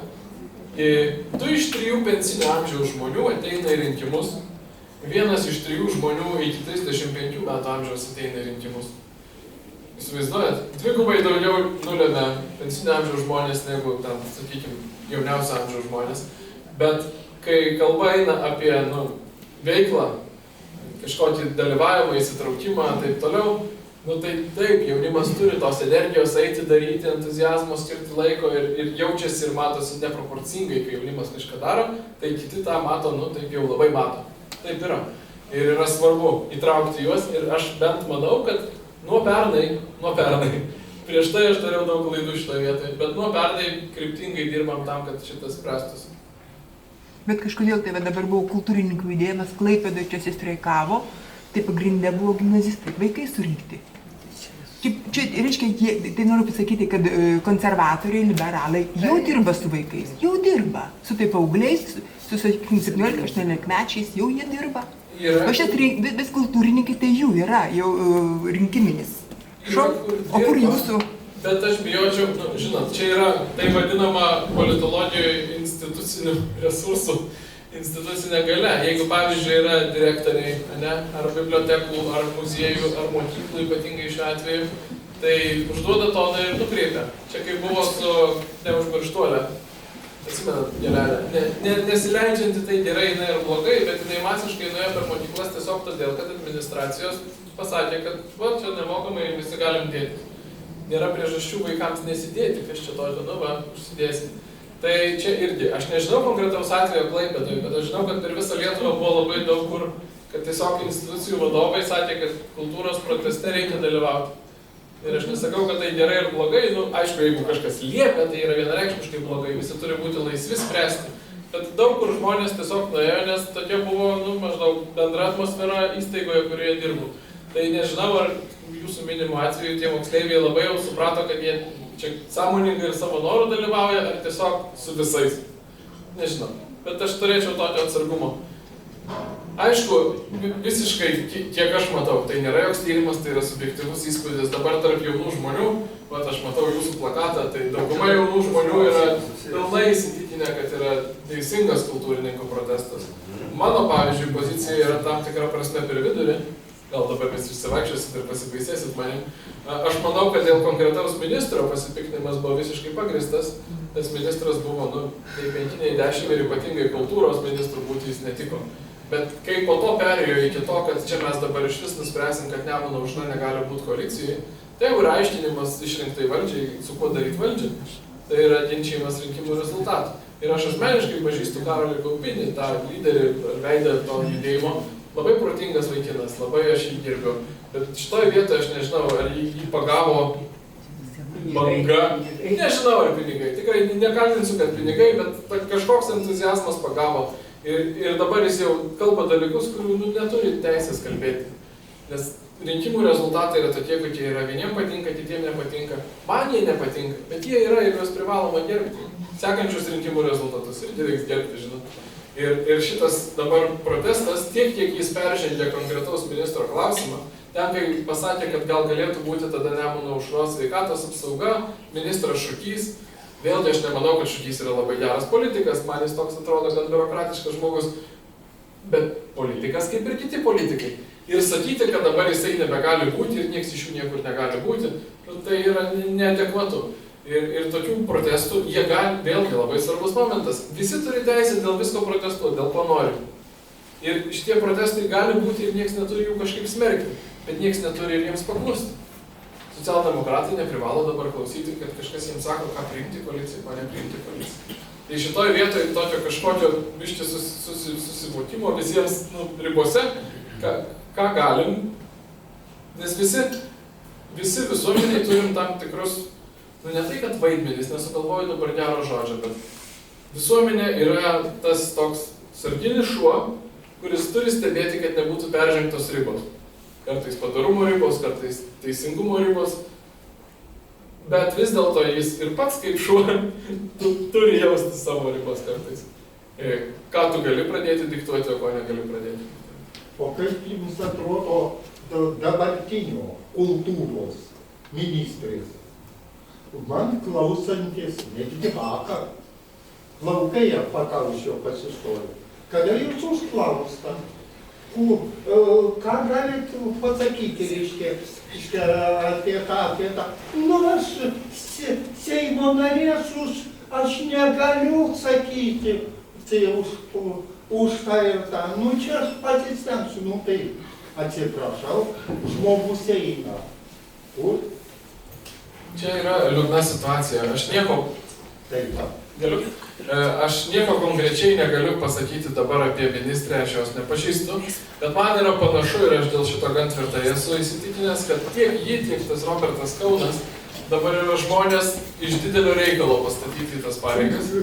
Jie niekada nesiekė tų pareigų, jie savęs nematė tose pareigose, aš esu tikras, jiems dabar socialdemokratams pritrūko kadrų. Ir visą tai sukūrė iš pradžių Blinkevičiūtė, po to Paluckas, griaudami tas vyriausybės.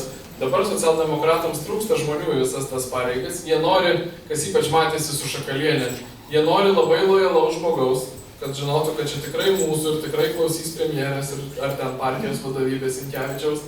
Bet ir lojalaus, ir stipraus pagal kompetencijas neranda.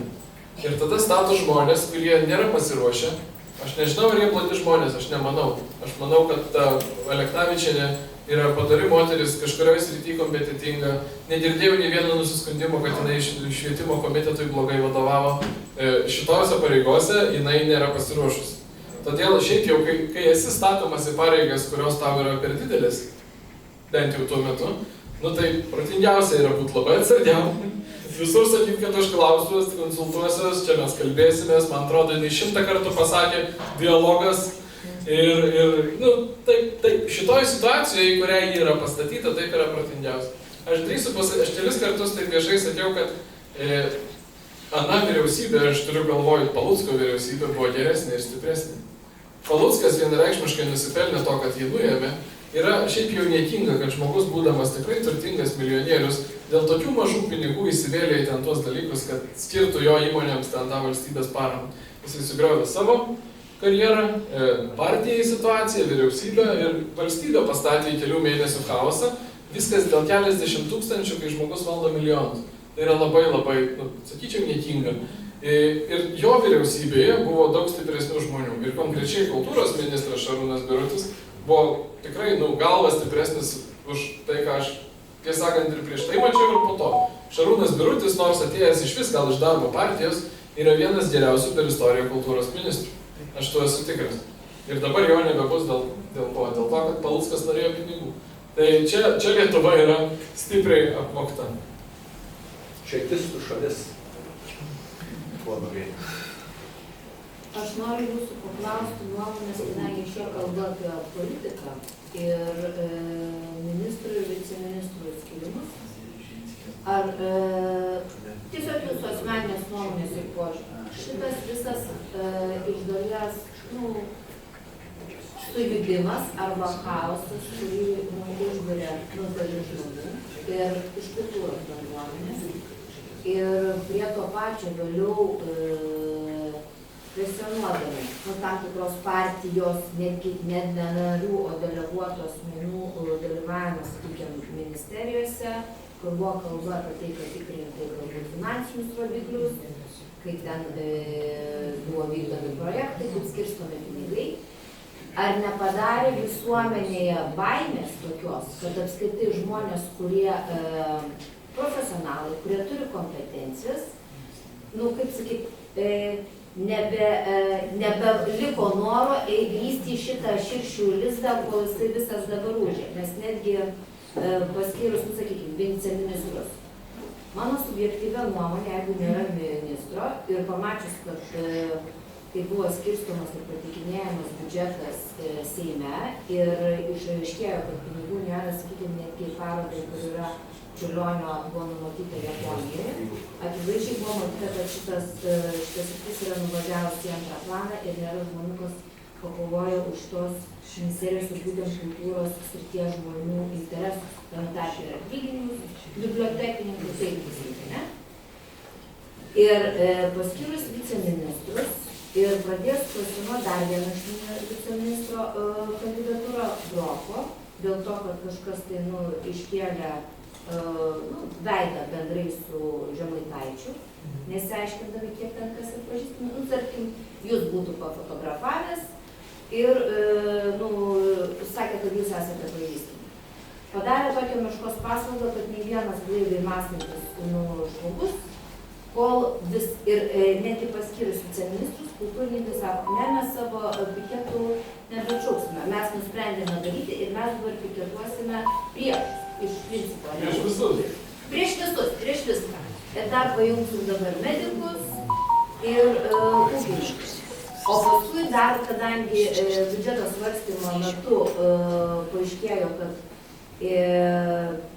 pinigų nepakankamai yra skiriama algoms pareigūnams, dar prijungti prie viso šito piketo ir pareigūnus. Tai padaryti tokią tam tikrą masę žmonių, kurie iš principo nepatenkinti yra ekonominiais dalykais, tam tikra tvarka, kuri yra politikų, bet ją nukreipti prieš vieną politinę organizaciją.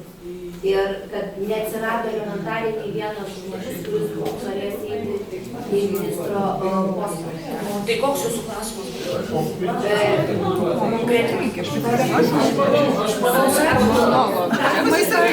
Ar šita situacija išbaidė žmonės, kaip eiti į tokias pareigas. Tikrai taip. Tikrai taip. Šiaip jau senokai tas yra. Įsivaizduokit, kaip ir tampi Seimo nariu, tai tu 4 metams daugmaž esi saugus, ne? Kalbėti ir žinai, kad neatsidursi gatvėje. Ministras arba viceministras, jis bet kurią dieną gali atsikelti ir perskaityti per Delfį arba LRT pamatyti, kad jis atleistas. Jeigu tu išeini iš kažkokių rimtų pareigų versle ar kažkur į ministro postą, 50% tikimybė, kad tu eini į gatvę, tu nežinai. Ir nei visur tu lengvai grįši.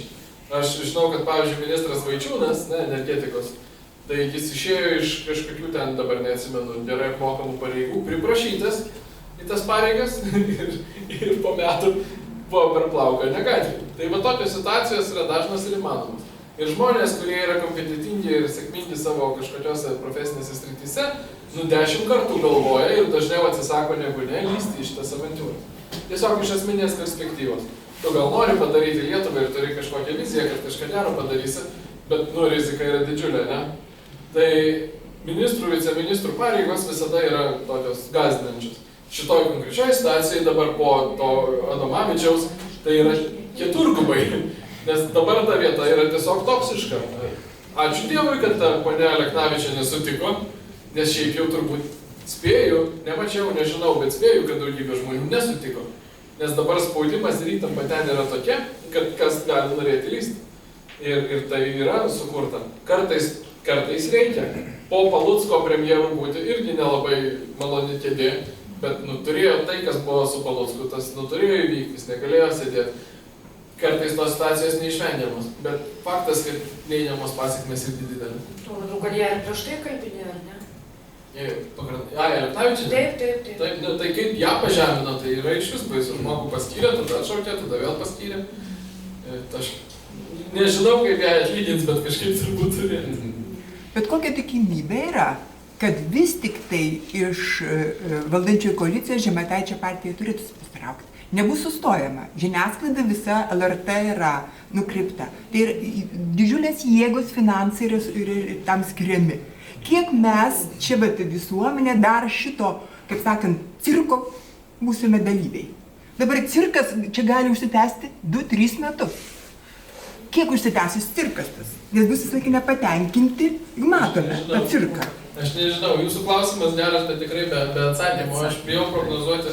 Viskas, kas yra susijęs su Žemaitaičio partija ir jo veikla asmeniškai, kiek aš bandžiau perprasti, aš neperpratau. Aš nuoširdžiai pasakysiu, aš esu tikras, kad pavyzdžiui Gražulis, tai jo elgesys yra jo vaidmuo. Nes aš mačiau, kad išsijungia kameros ir visiškai pasikeičia Gražulis. Jis vieną akimirką rėkia ir kitą akimirką elgiasi jau visiškai taip civilizuotai ramiai. Ten yra vaidmuo. Aš iš pradžių maniau, kad Žemaitaitis yra vaidmuo, nes anksčiau prisiminkit, jis 5 ar 9 kadenciją Seime, jis daugybę metų ten ir su juo niekada nebuvo siejamos jokios drastiškos pozicijos, skandalai, įžeidimai, kitų ar dar kažkas tai. Pasikeitė pastaraisiais metais, gerokai pasikeitė jo tonas. Gali patikti, gali nepatikti, nei tai lendu, bet žmogus pasikeitė. Mano pirmas spėjimas buvo, kad čia jo vaidmuo. Bet neatrodo, nes tada po rinkimų jo elgesys turėjo grįžti atgal į tokį santūresnį. Per rinkimus apsimoka polarizuoti ir skandalą, kelti tokį garsą. Po rinkimų, jeigu tu dar nueini valdančią koaliciją, tai tavo interesas yra išlaikyti jūrą ramę, o ne audrą kelti. Bet jo elgesys yra orientuotas vis dėlto situacijose, kur gali viską išspręsti daug santūriau, jis visada pasirenka būdus, kaip padaryti antraštes. Tada galvoju, gerai, gal tai išlaiko jo reitingus, bet čia irgi labai rizikingas žaidimas. Jūs turbūt matėt, prieš keletą mėnesių jau buvo 5% reitingas, jie perėjo kiek su 14 ar ne 15, dabar vėl pakilo iki 15. Aš netikiu, kad tokius sviravimus jis numatė ir kad čia viskas suplanuota ir čia... Aš nebežinau, dabar mano naujausia darbinė teorija yra, kad čia yra tiesiog charakteris, bet vėlgi, aš nebedrįstu prognozuoti nieko, kas yra susijęs su Žemaitaičio partija, nes jo elgesys man yra neprognozuojamas ir atitinkamai neįmanoma prognozuoti, kaip vystysis reakcijos į jį. Mano patarimas jam būtų ir net patarinėjau, kaip čia, kaip kolegiškai, reikėtų santūriau viską spręsti, neeskaluotų situacijų. Ne, taip nėra. Tai aš manau, kad puolimas tęsiasi tikrai nuolatinis. Klausimas, ar socdemai bandys pabėgti iš tos koalicijos su juo. šiaip jau tokia tvyranti nuotaika Seime, man atrodo, yra, kad šita koalicija nelaikys iki rinkimų, kad bus dar kažkokia nauja. Nu, kokia iš principo gali būti nauja. Su konservatoriais ir liberalais neis. Tai galėtų dar nebent dabar pereiti prie tos kombinacijos, kad socdemai, valstiečiai ir vėl atgal Skvernelis. Bet Skvernelis jau irgi kartą, taip sakant, paliko ant ledo su savo ultimatumais. Ultimatumų niekas nemėgsta, jūs iš gyvenimo save visi žinot. Tai irgi labai atsargiai yra žiūrima dabar į jį. Socdemai nelabai turi gerų pasirinkimų. Skvernelis ir Žemaitaitis. Pavalstiečiai ramus partneriai, ne? Dirba, skandalų nekelia. Bet Skvernelis ir Žemaitaitis tai yra skirtingo pobūdžio problemos. Ir socialdemokratai, kaip čia pasakius, renkasi nuodus. Tai aš nežinau. Jie gali ir tą gali pasirinkti. Mažuma? Aš noriu grįžti prie jūsų knygos ir paklausti, jūs rašėte, kad išmintis ateina pagalvotai. Ir ar tikrai tai tiesa, nes prieš 30 metų buvau Anglijoje ir ten prie Mančesterio miestelį, negaliu sakyti, kad buvau Pakistane, bet ten Pakistanas, nei vieno angliško užrašo, moterys paskui vyrus, vyrai sėdė, liepė užsidengti galvą, kad automobilio akmenim nemėtytų. 30 metų. Ar tai pavėluota išmintis, ar tai yra tiesiog suplanuotas dalykas? Nes tokie nusikaltimai, žiaurūs, išprievartavimai, šaudimai, kodėl niekas to nestabdo? Kiek dar reikia metų, kad išmintis ateitų? Ne, tai žiūrėkit. Kai sakau pavėluota išmintis, tai turiu galvoje, kad problemos pripažįstamos per vėlai. Kodėl jos pripažįstamos per vėlai, čia atskiras klausimas. Tai tiek mes patys nuoširdžiai, bet tarkim, jūs, jeigu čia susirinkot, aš manau, kad kažkokiu mastu jums tai jau atrodo pripažįstama problema. Tikiuosi. Bet turbūt prieš metus arba prieš kažkiek laiko dar nelaikė to didelę problemą. Ir tai nėra, kad jūs kažkaip sąmoningai nenorėjot, tiesiog tai nebuvo dar patraukę jūsų dėmesį. Dabar kodėl tai neatsiduria antraštėse pakankamai daug ir nėra bandoma atkreipti visuomenį dėmesį. Nu, ir vėl tas korektiškumas ar kas tik nori. Nežinau, kaip Lietuvoje, lyg tokių faktų nėra, bet Vokietijoje, Švedijoje, Belgijoje, Olandijoje, Austrijoje, kur tik nori, visur buvo etapas, čia ypatingai tuo metu, jūs kalbate apie senesnius laikus, aš negalėčiau pakomentuoti, bet kaip prieš 10 metų buvo ta banga, kad čia Merkel pasakė, ateikit visus priimsim ir visi atėjo, tai tą dešimtmetį, 14, 15, 16, 17 metais, masiškai buvo, kad valstybės atsisako teikti duomenis apie migrantų nusikaltimus. Arba jų nerenka, arba juos slepia. Ir kur nutekėdavo policijos, net ne nacionalinio lygmens, bet atskiri poskyriai pradėdavo kalbėti, arba koks nors komisaras, arba nutekindavo žiniasklaidai. Policija pradėdavo kalbėti ir tik iš ten sužinodavai, kad yra statistinis faktas migrantų nusikaltimai. Nu tai dabar jau tarsi, kaip su tais debatai Švedijoje, nu jau tarsi supranta, kad beviltiškas slėpti ir pradeda pasakoti. Tada tie skaičiai tampa baisus. Nu tai kodėl slepia? Nu tikrai taip, tai yra korektiškumas. Tai yra viešai nekartą pasakyta ne vienoje šalyje, mes negalim arba nenorim konstatuoti, kad tarkim ten koks nors žmogus iš Ugandos nužudė kokį vietinį britą, todėl kad tai sukels rasistinius, aš vartočiau kabutės, išpolius ir rasistinės nuotaikas.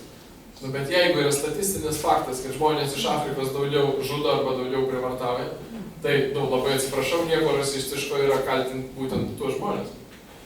Ir sakyti, kad čia problema. Tai tikrai vienareikšmiškai faktas, kad tuo motyvu, kad nesukelti tautinių rasinių įtampų, būdavo nutylima apie šitas problemas. Ir, gali spręsti bet kokią problemą, tik tada, kai ją pripažįsti. Tai dėl to, tai labai prisideda prie to, kad tas pripažinimas ir sprendimas vėluoja. Norėjau paklausti jūsų pamąstymus apie sienos uždarimus ir kad iš jos išėjate. Oi, mano pamąstymai bus labai kontroversiški. Aš pats neturiu vienareikšmiškos nuomonės. Jau Tuskas atidarė. Sakė, Išeities taškas toks. Tie balionai, aš nelabai pirmiausia net suprantu situacijos su balionais, nes pasieniečiai, posėdžiuose tai tikrai sakė, neatsimenu, ar žiniasklaidoje sakė, kad tų balionų yra Lietuvoje užfiksuota jau virš 700 per šiuos metus. Ta prasme, jie skrido, skrenda ir skris. Tai yra masinis reiškinys. Ir statistiškai neįmanoma, kad tik dabar ką tik neseniai jie pirmą kartą užkabino oro uostus.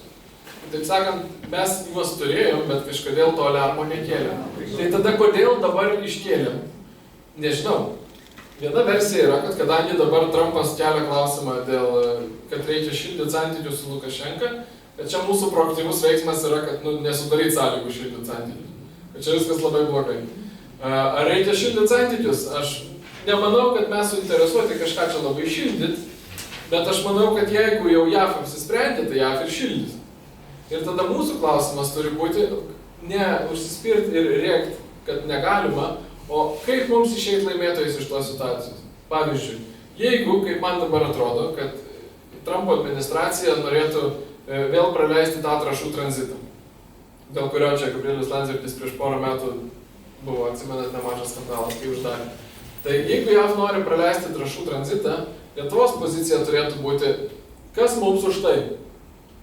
Kad pavyzdžiui, ne, pinigai aš manau ne.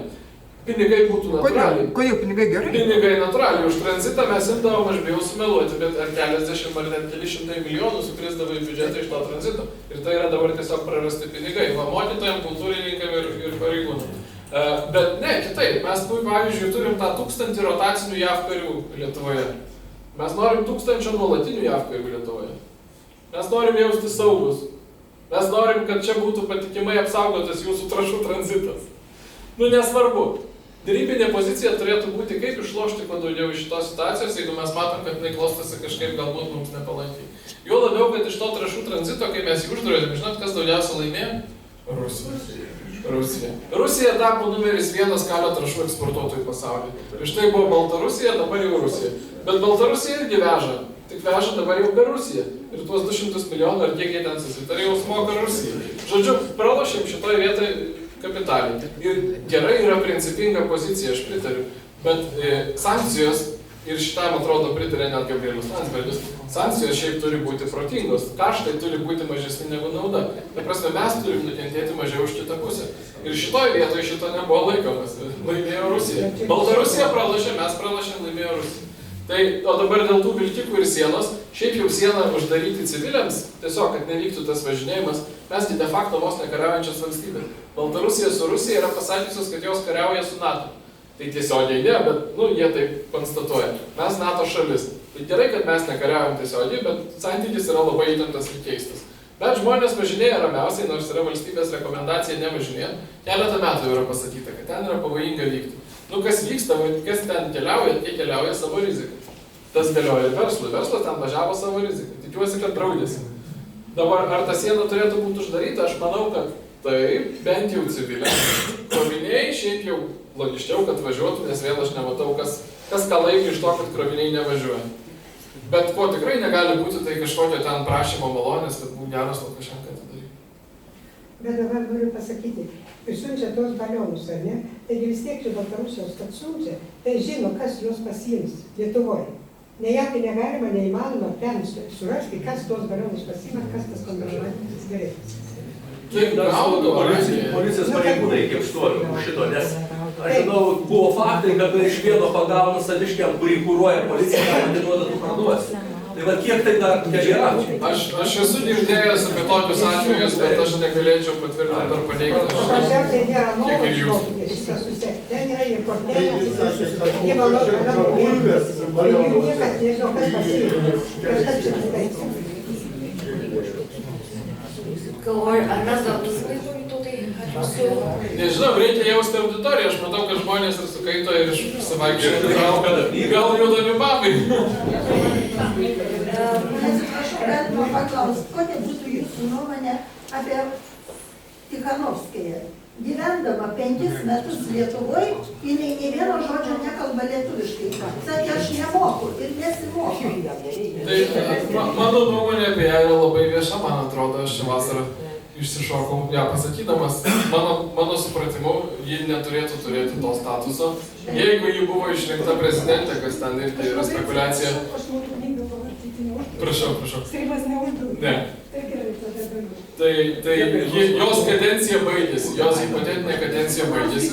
Ir dabar... Atsiprašom, ponas Sinisas. Kiek mums pinigėlių maždaug žoškis? 10. Jeigu padovanosit, aš paimsiu. Oho, paimai dovanoti. Ne. Žiūrėk. Visi norim dovanoti. Tai rašės, neužrašo. Tai Svetlana Cikanovska gali būti kaip prieglobsčio prašytoja Lietuvoje, kaip ir visi Mes visi tokie protingi. Bet ne kaip prezidentė su visa ten ta privilegija. Milijoninę paramą jinai gauna. Ir Ir prezidentas.